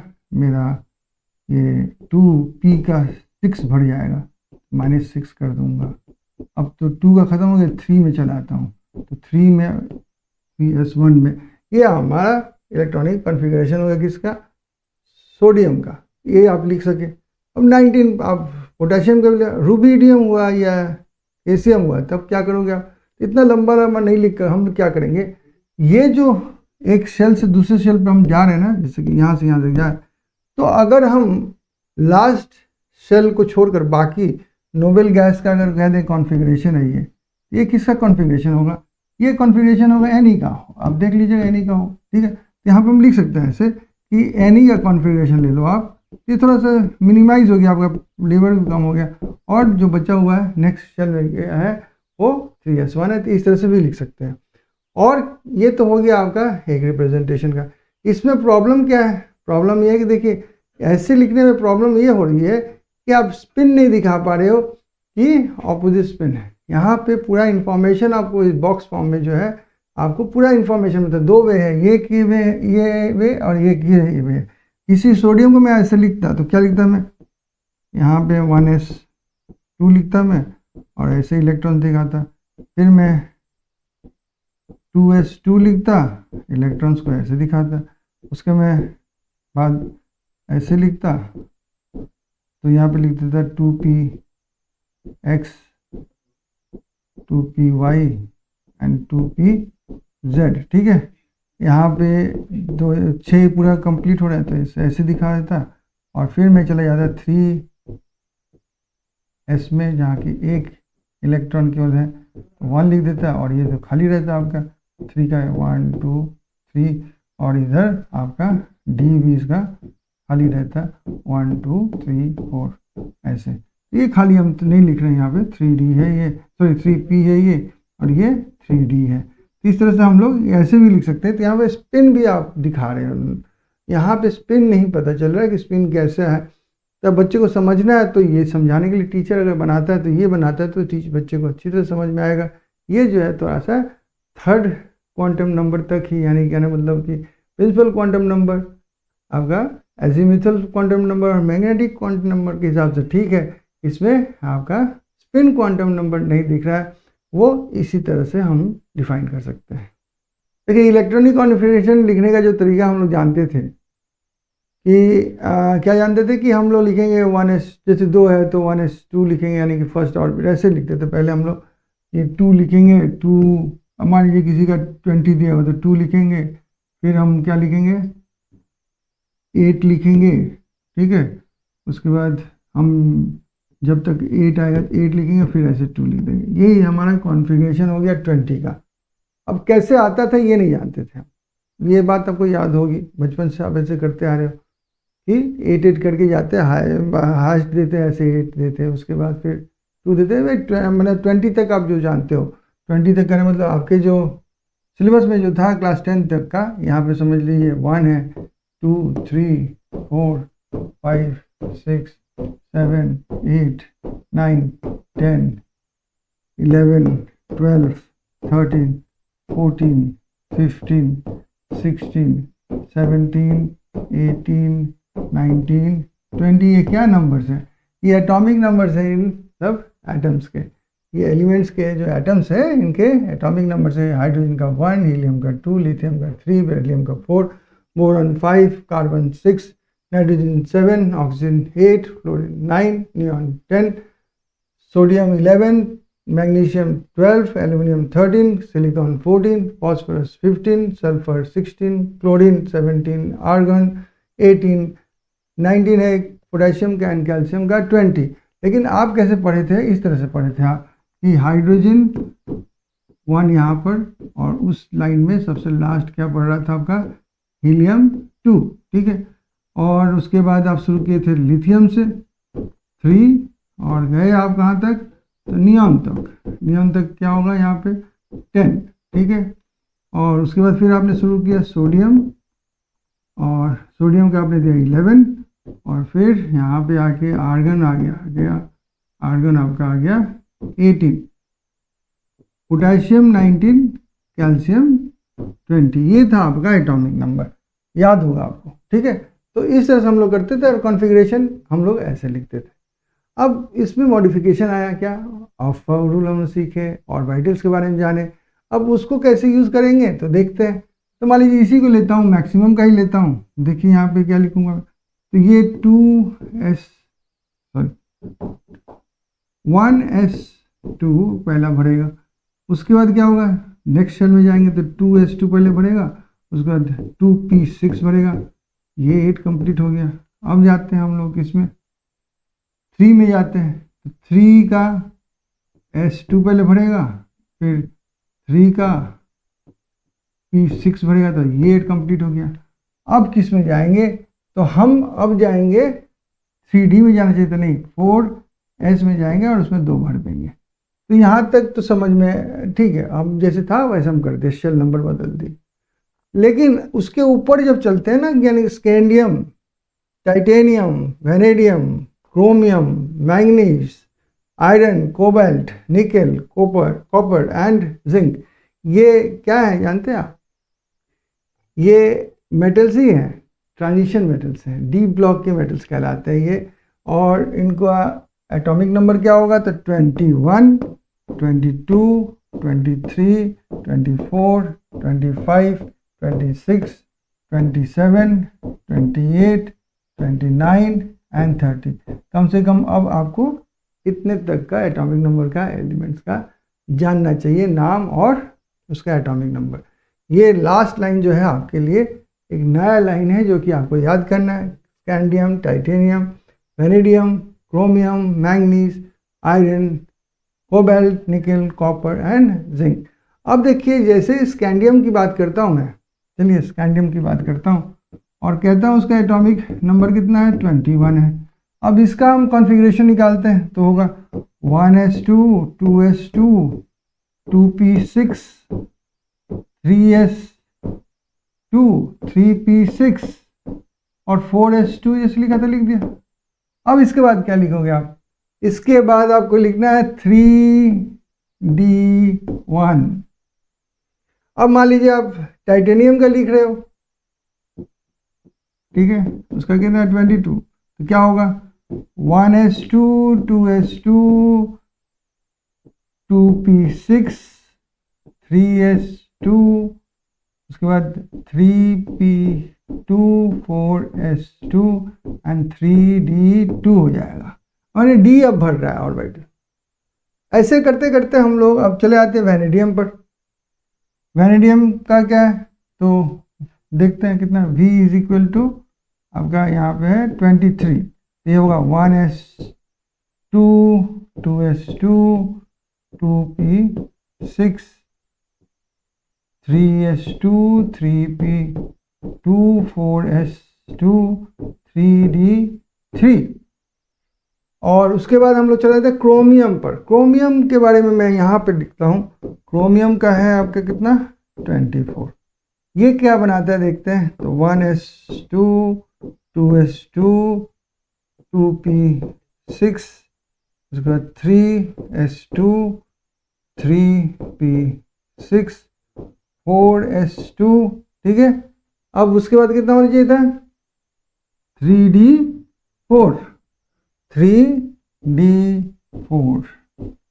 लेकिन ये ऐसा देखा गया है प्रैक्टिकली नहीं मिलता है। कैसा मिलता है ये बात हम थोड़ा बाद में बात करेंगे।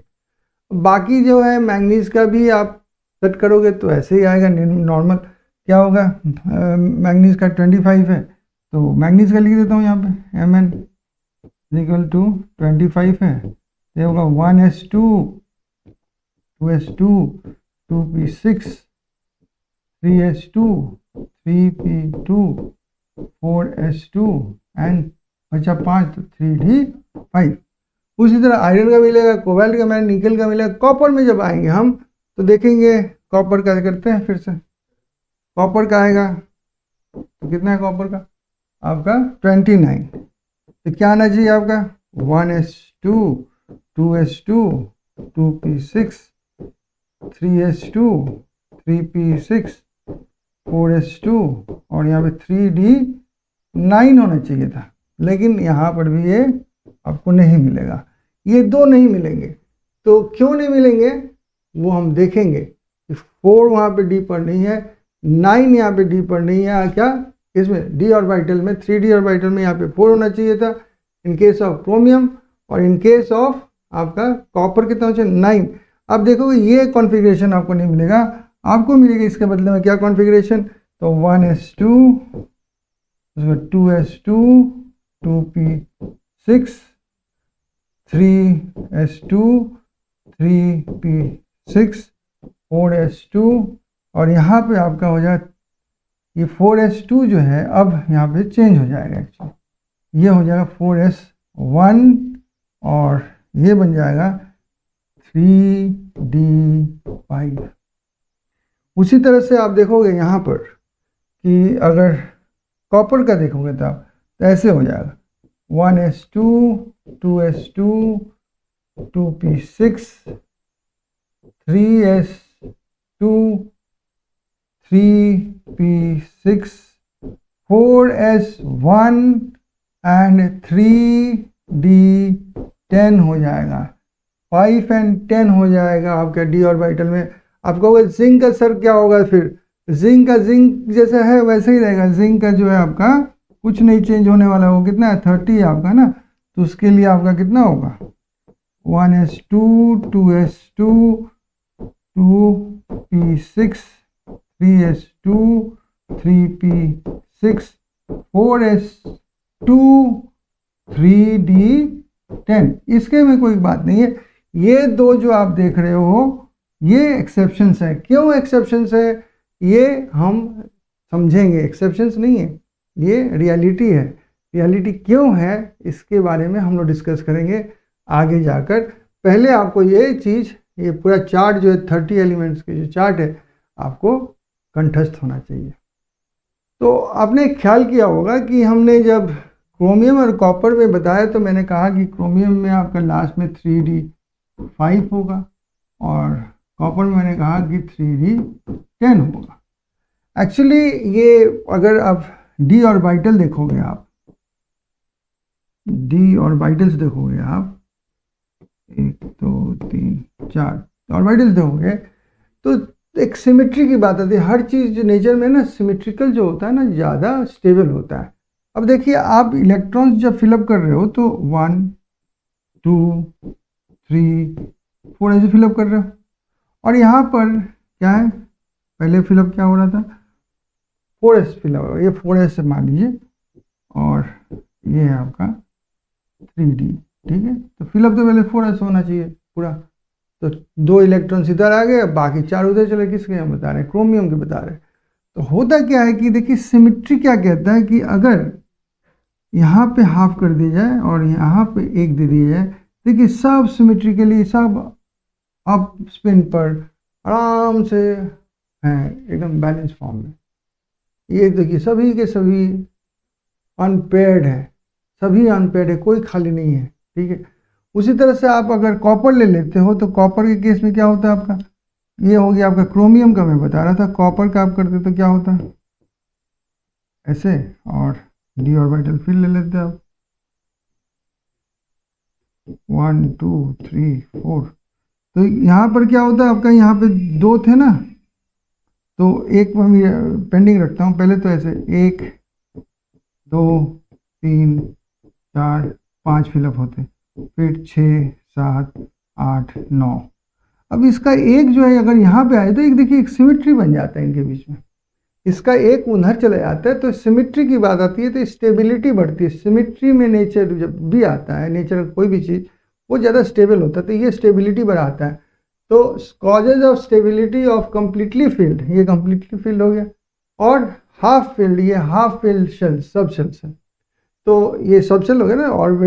ऑर्बिटल्स हम लोग बोल रहे थे किसके, डी सब शेल का, ये डी सब शेल है, ठीक है। तो यहाँ पे symmetrical distribution of electrons, the completely filled and half filled subshell have symmetrical distribution. Symmetrical distribution हो गया of electrons in them and therefore more stable electrons in the same subshell. यहाँ पे 3D की बात कर रहे हैं हम लोग, have equal energies but different special. यहाँ पे एनर्जी तो सेम है, ऑर्बिटल्स में तो चेंज नहीं हुआ, स्पेशल डिस्ट्रीब्यूशन अलग है। तो लोग विचरण कर सकते हैं आराम से ऐसे, ठीक है। तो आराम से पूरा घर यूज़ कर सकते हैं, 4-5 घर यूज़ करते हैं, 4 घर नहीं 5 घर यूज़ कर सकते हैं। मैंने ऑर्बिटल को घर मान लिया था। Subsequently the shielding of one another is relatively small and the electrons are more strongly attracted by nucleus. और इसका जो शील्डिंग भी कम हो जाती है ना तो अट्रैक्शन भी बढ़ जाती है। यहाँ पे एस के पास में अगर इलेक्ट्रॉन रहता है, शील्डिंग ज़्यादा होता तो अट्रैक्शन टुवर्ड द न्यूक्लियस कम होता। ऐसे क्या हो गया, ये पोर शील्डिंग हो गई, इक्वल शील्डिंग हो गई, क्योंकि ओरिएंटेशन खाली बदलता है, एनर्जी तो नहीं बदल रहा है। तो क्या हुआ, जब शील्डिंग कम होगी तो अट्रैक्शन बढ़ेगी, अट्रैक्शन बढ़ेगी तो क्या होगा, एनर्जी लो होगा, एनर्जी लो होगा तो स्टेबिलिटी बढ़ेगी, स्टेबिलिटी बढ़ी इसकी। एक्साइटेड फॉर्म में होता अगर यहाँ पे होता तो, क्यों एक्साइटेड कहो कैसे, वो तो अपना एनर्जी लेवल के हिसाब से ठीक है, नहीं यहाँ पे तब वो क्या होता है, यहाँ पे एक इलेक्ट्रॉन होने के चलते शील्डिंग हो जाती, ये लोग थोड़ा बाहर की तरफ भाग जाते हैं तो स्टेबिलिटी नहीं होती उस एटम की। लेकिन ऐसे हो जाने के चलते पोर शील्डिंग यहाँ पे हो गई और ये लोग अपने में ओरिएंटेड हो गए, सिमेट्री में आ गए, इसलिए आपका क्या हो गया, स्टेबिलिटी बढ़ गई। एनर्जी एक्सचेंज के बारे में हम लोग भी पढ़ेंगे, ठीक है। एनर्जी एक्सचेंज भी देखेंगे हम, उसे नेक्स्ट स्लाइड में देखेंगे। The stabilising effect arises whenever 2 और more electrons with same spin are present in degenerate orbitals. यहाँ पे देखिए सेम स्पिन वाले हैं ना, तो एक क्या बनता है इसमें, स्टेबलाइजिंग इफेक्ट तैयार होता है अगर सेम स्पिन वाले डीजेनरेट ऑर्बिटल्स में हो सबशेल के। these electrons tend to exchange their position and the energy released due to this exchange is called exchange energy। exchange energy मत समझिए एनर्जी देना, एनर्जी देना ऐसे तो क्या होगा, अनस्टेबिलिटी बढ़ती है। एक्सचेंज करना मतलब रिलीज करने का। तो जितना ये लोग एक्सचेंज कर सकेंगे उतना ज़्यादा ये लोग स्टेबल बनेंगे, लोअर एनर्जी पे आएंगे। तो ज़्यादा ही एक्सचेंज एनर्जी ज़्यादा स्टेबिलिटी, याद रखिएगा। The number of exchanges that take place is maximum when the subshell is either half filled या completely filled। as a result the exchange energy is maximum। यहाँ पे केस में, इन दोनों केस में half filled हो या फुल फिल्ड में exchange energy maximum हो जाती है and so is the stability. यहाँ पे in other words the extra stability of half filled and completely filled subshells is due to number 1 relatively small shielding. यहाँ पे पुअर शील्डिंग हो जा रही है क्योंकि यहाँ से हट गया, एस शेल ज़्यादा शील्डिंग करता है। दूसरा क्या हो गया कि स्मॉलर कोलम्बिक रिपल्शन होती है, दूर दूर हो जाती है। यहाँ पे कोलम्बिक रिपल्शन नहीं हो रही है ना, दूर दूर हो गए तो ये आ गई। और लार्जर एक्सचेंज एनर्जी भी आ जाएगी, जिसके इसके बारे में हम लोग पढ़ते हैं। इसके बाद एक्सचेंज एनर्जी के बारे में हम लोग पढ़ेंगे। लार्जेस्ट एक्सचेंज एनर्जी होगी, लार्जर स्टेबिलिटी होगी।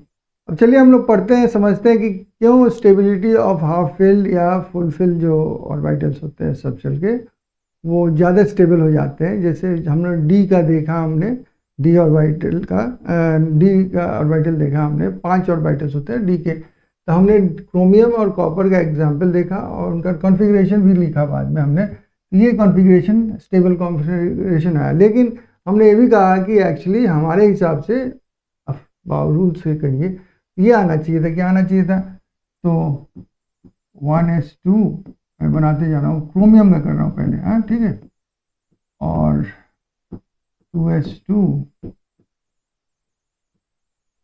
P को एक साथ लिख देते हैं, 2P 6 लगेंगे इसमें ऐसे। और उसके बाद हो गया 2 का ख़त्म हो गया, 3 में चले आते हैं, सॉरी बड़ा हो गया, तो 3s2 तो 3p इसमें 6 बढ़ जाएगा। उसके बाद 4s2 आ जाएगा, 4s2 ठीक है। और फिर आपका d आएगा 3d, क्या आएगा 3d। तो हमारे हिसाब से क्या होता, हमारे हिसाब से ये पहले भरना चाहिए। और फिर क्या है कि ये जो घर है 1 2 3 4 5 घर है ना, तो हमारे कितना है क्रोमियम के लिए मैं कर रहा हूँ क्या, क्रोमियम 24।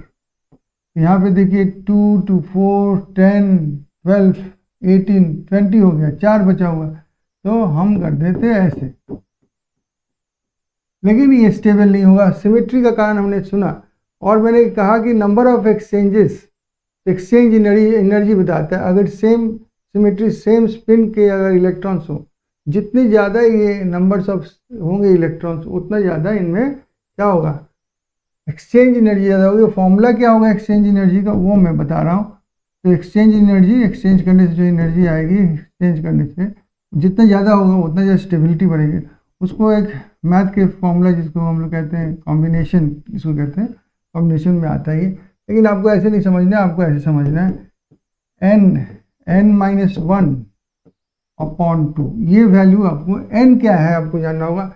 ये जो आप देख रहे हो यहाँ पे डी ऑर्बिटल में सेम स्पिन के कितने इलेक्ट्रॉन थे, 4।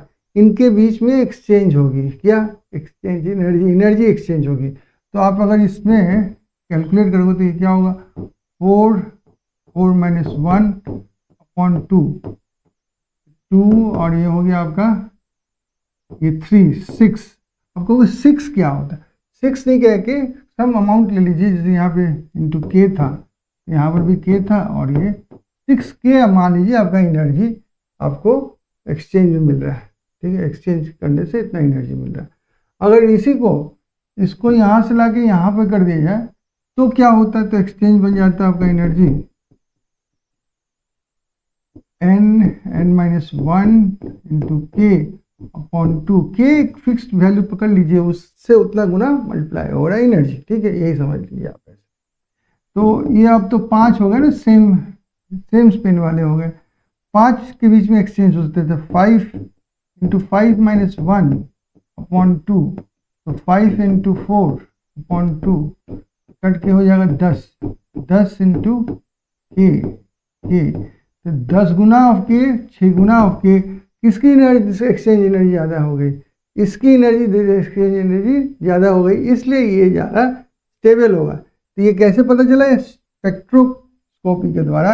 और अफबाउम में प्रिंसिपल या रूल कहता है कि नहीं आप ये वाला कीजिए, लेकिन जो कि गलत हो गया। बाद में हम लोग डिवाइसेस से देखें, एक्सपेरिमेंटली देखें स्पेक्ट्रोस्कोपी के द्वारा, ये वाला जो है स्टेबल मोड है, then this is not stable. उसी तरह से अगर हम कॉपर की बात करते, तो कॉपर में क्या करते हैं हम? कॉपर के लिए हम लिखते हैं, कॉपर के लिए बता रहे हैं, कॉपर के लिए तो यहाँ पे 9 होता, चाहे यहाँ से लेके 10 कर लो क्या। तो कॉपर का कितना होता है आपका? 29 होता है ना, जानते हो वैसे इसको। तो करते हैं इसका एक्सचेंज एनर्जी, फर्स्ट एक 9 के लेके और एक 10 के लेके एनर्जी एक्सचेंज। तो यहाँ पे 9 लेके करते हो, अगर आगे मैंने डी और बाई 2 में 9 रखते हो ऐसे, 1 2 3 4, 1 2 3 4 और 5, तो आप ऐसे रख देते हो 1 2 3 4 5 6 7 8 9, ऐसे रखते हो। तो क्या आंसर आएगा आपका? तो n माइनस 1 ऑन 2 के, ये हो जाएगा n का क्या हो जाएगा वैल्यू? n का यहाँ पे 9 लिखोगे, 9 माइनस 1 अपॉन 2 के, ये हो जाएगा 9 इंटू 8 अपॉन 2 के, कट के हो जाएगा 4, 36 की एक्सचेंज एनर्जी। अगर आप इसको ऐसे ले लेते, 1 2 3 4 1 2, पूरा 10 भर दे रहे हैं तो इसलिए कंटिन्यूस लिख रहे हैं, ठीक है, 10 कर दिया हमने। अब एक्सचेंज एनर्जी कितना होगा? Exchange energy is equal to 10 minus 1 on 2, 5 into 9, के लिखना मत भूलिएगा, वो ये कांस्टेंट है आपका।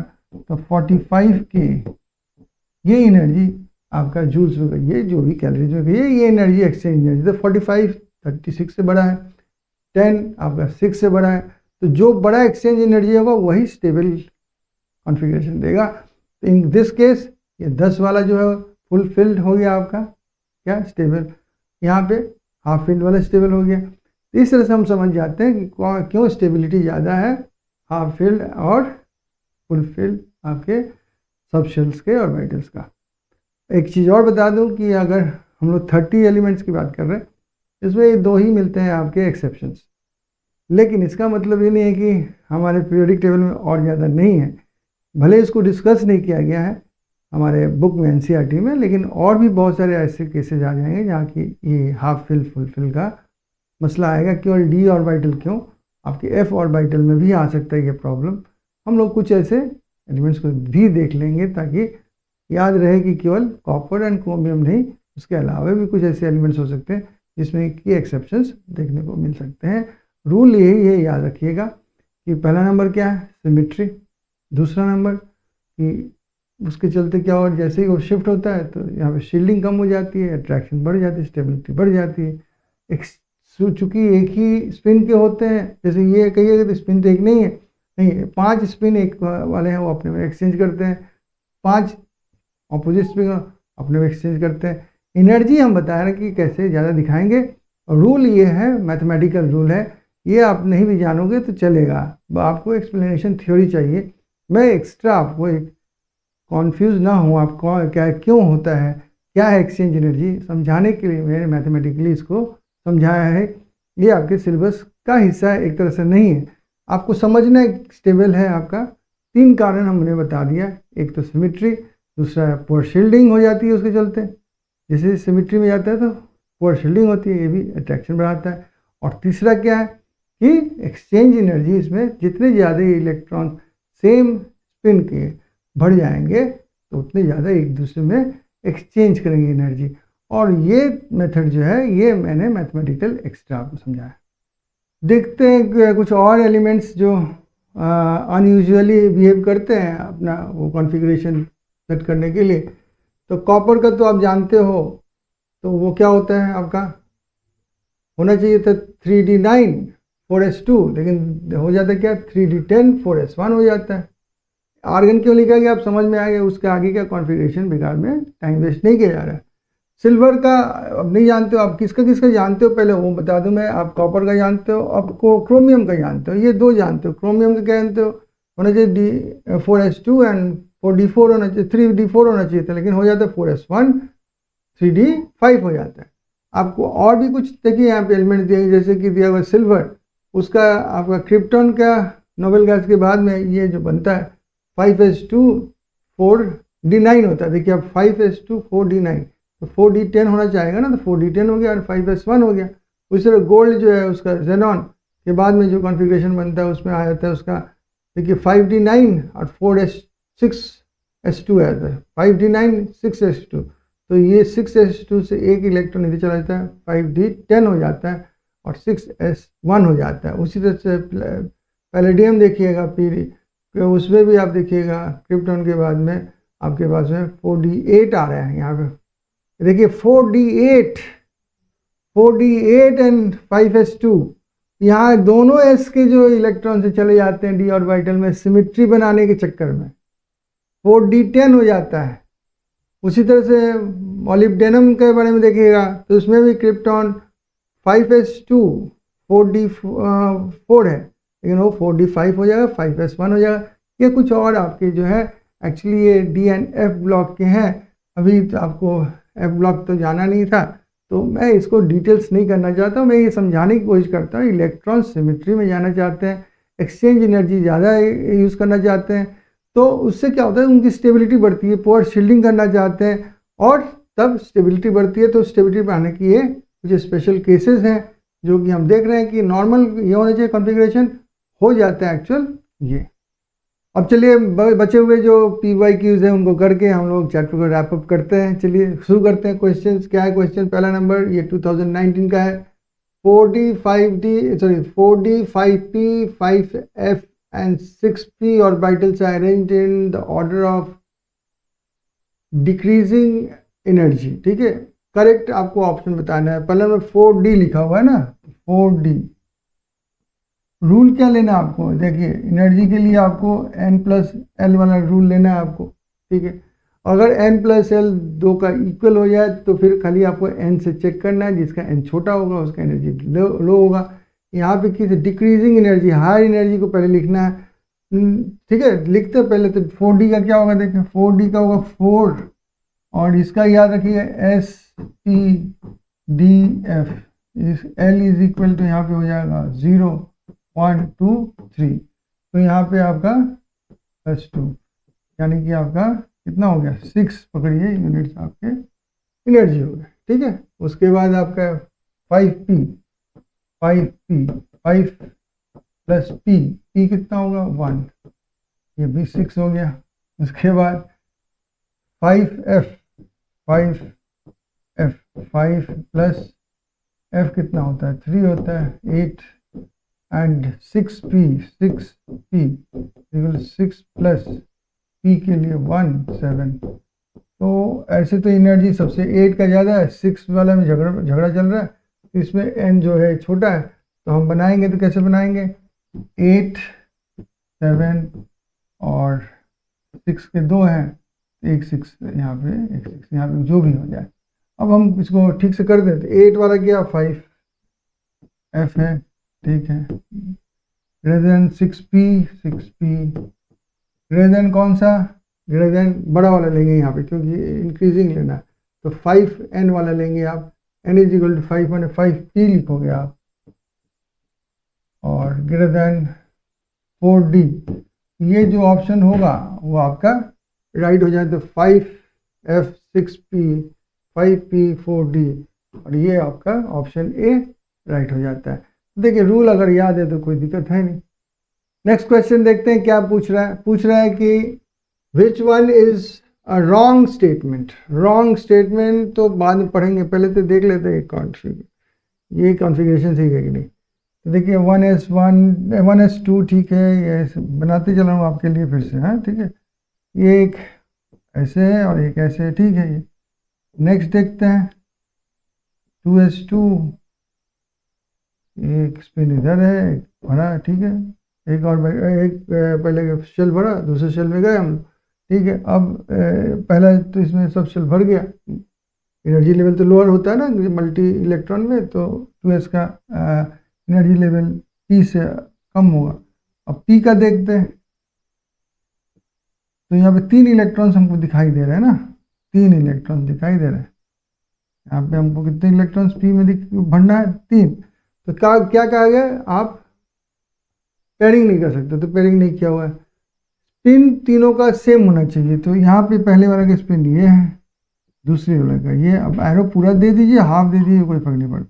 और यहाँ पे लेकिन वो ऐसे कर दिया है, ऐसे कर, तो ये गलत हो गया। पहले ही तो ये पहला चॉइस मेरा मिल गया कि यही आंसर होगा।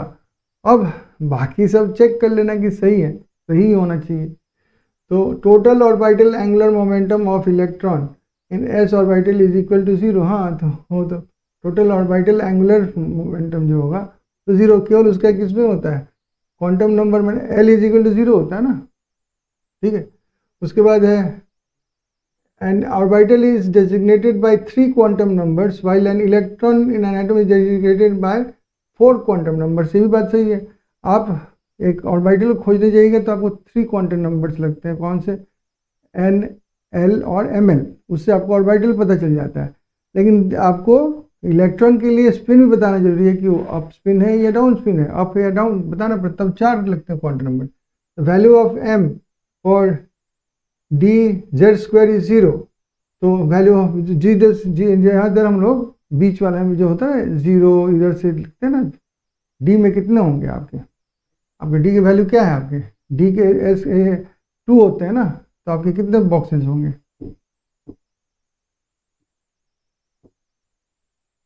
1 2 3 4 5, ठीक है। अब आप -2 इधर लिखोगे, -1 0 +1 +2 ऐसे लिखोगे ना, तो डी जेड स्क्वायर को हम लोग ज़्यादातर बॉक्स जो है 0 वाला देते हैं।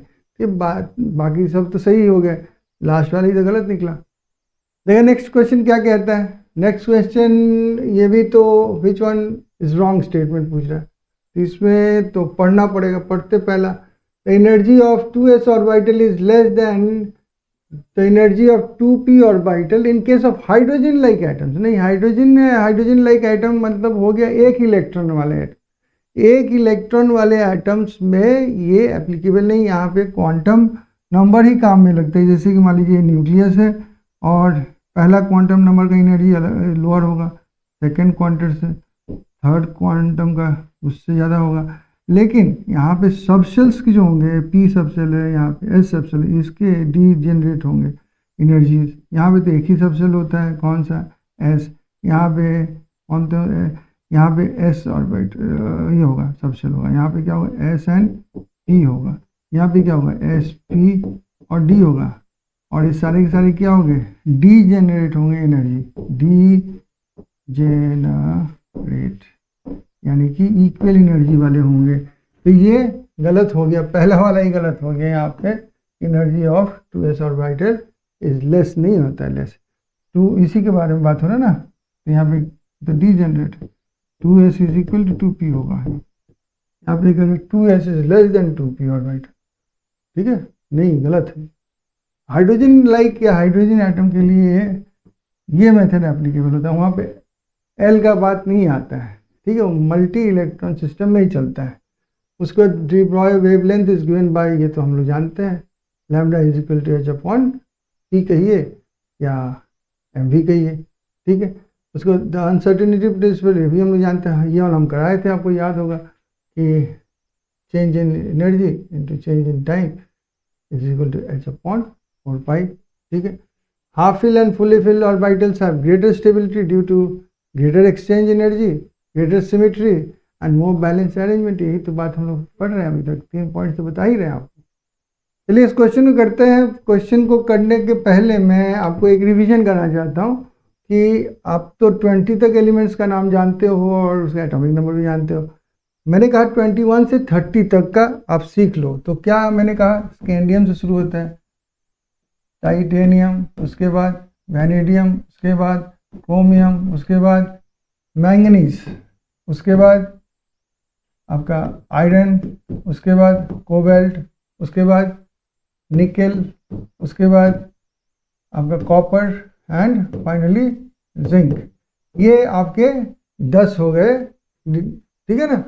अब ये डी ब्लॉक के फर्स्ट रो के एलिमेंट्स है, तो इनका अब एटॉमिक नंबर मैं बता रहा हूँ, 21, 22, 23, 24, 25, 26, 27, 28, 29 एंड 30। अब क्वेश्चन में चले आते हैं, तो मैं रिवीजन करवा दिया है क्योंकि मैंने देखा यहाँ पे टाइटेनियम की बात हुई, तो मैंने सोचा कि मैं आपको एक रिवाइज करवा दूँ। अब चलते हैं, which is the correct order of increasing energy of listed orbitals in an atom of titanium। ठीक है, टाइटेनियम का क्या होगा, तो यहाँ पे एटॉमिक नंबर जो है Z इज इक्वल टू आपका 22 दिया हुआ है। ठीक है, इसको हम लोग चेक करते हैं, देखते हैं। अब एक तरीका है कि आप लिख लीजिए, उससे कर लीजिए, जब तक याद हो गया होगा यहाँ तक 30 तक का आपका कोई प्रॉब्लम नहीं होना चाहिए।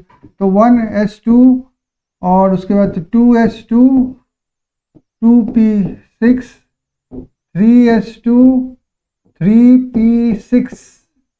ठीक है, उसके बाद क्या आएगा 4s2। यहाँ तक आप तो याद कर लो आप। अब इसमें घुसेंगे, इस लाइन में घुसेंगे, यहाँ 1 to लेके 10 तक आपके डी ऑर्बिटल की, कौन सा डी ऑर्बिटल, 3d क्या ऑर्बिटल, जितना नंबर बगल में लिखा है 20 के, वो आप वहाँ पे पुट करोगे। एक्सेप्शंस क्या क्या है, ये और ये एक्सेप्शंस है, ये दो एक्सेप्शंस है आपके। इनको याद रखना कि इनको, इसको 5 कर देना डी के पास में, इसको 10 कर देना डी पर। बाकी जो नंबर्स दिए हैं वो पुट करना है यहाँ पे। क्या है आपका टाइटेनियम का 22, तो यहाँ पे आपके कितने आएंगे, 2 आएंगे, तो ये आपका बनता है। अब यहाँ पे तो वो भी नहीं दिया हुआ है, यहाँ पे केवल दिया हुआ है आपको सजाना कैसे। ठीक है, तो कहाँ से शुरू किया उसने, 3s से शुरू किया, यहाँ से शुरू किया है। यहाँ से मैं लिखना शुरू करता हूँ, 3s, 3p, 4s and 3d। यही होना चाहिए अरेंजमेंट, ऐसे होना चाहिए ना। क्या इंक्रीजिंग ऑर्डर ऑफ एनर्जी ना, एनर्जी देखिए इसका कम है, इसका उससे ज़्यादा, उससे ज़्यादा इसका, और सबसे ज़्यादा 3d का है। यही हमको सजाना है। और देखिए 3s, 3p, 4s, 4d, first वाला ही ऑप्शन आपका राइट हो गया। इस तरह से आप थोड़ा जजमेंट करोगे तो हर क्वेश्चन इजीली किया जा सकता है। तो इसी के साथ में हमारा आज का लेक्चर ख़त्म होता है। हम लोग स्ट्रक्चर ऑफ एटम पूरी तरह से बहुत डिटेल में हम लोग कर चुके हैं। आप part by part her section को देख सकते हैं ताकि हर पहलू को आप समझ सकें। लेकिन इसके साथ साथ मैं ये भी कहूँगा कि अगर आप सोच रहे हो कि बोरिंग लग रहा है, तो अफसोस है कि आपको अगर मेहनत करनी, अगर क्रैक करने एग्ज़ाम्स, तो थोड़ी सी तो लगन भी होना चाहिए, पेशेंस भी होना चाहिए।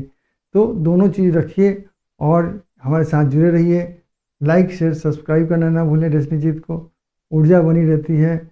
और एक चीज़ याद रखिए, डेस्टिनी जीत के साथ पढ़ते रहो, कामयाबी की ओर बढ़ते रहो।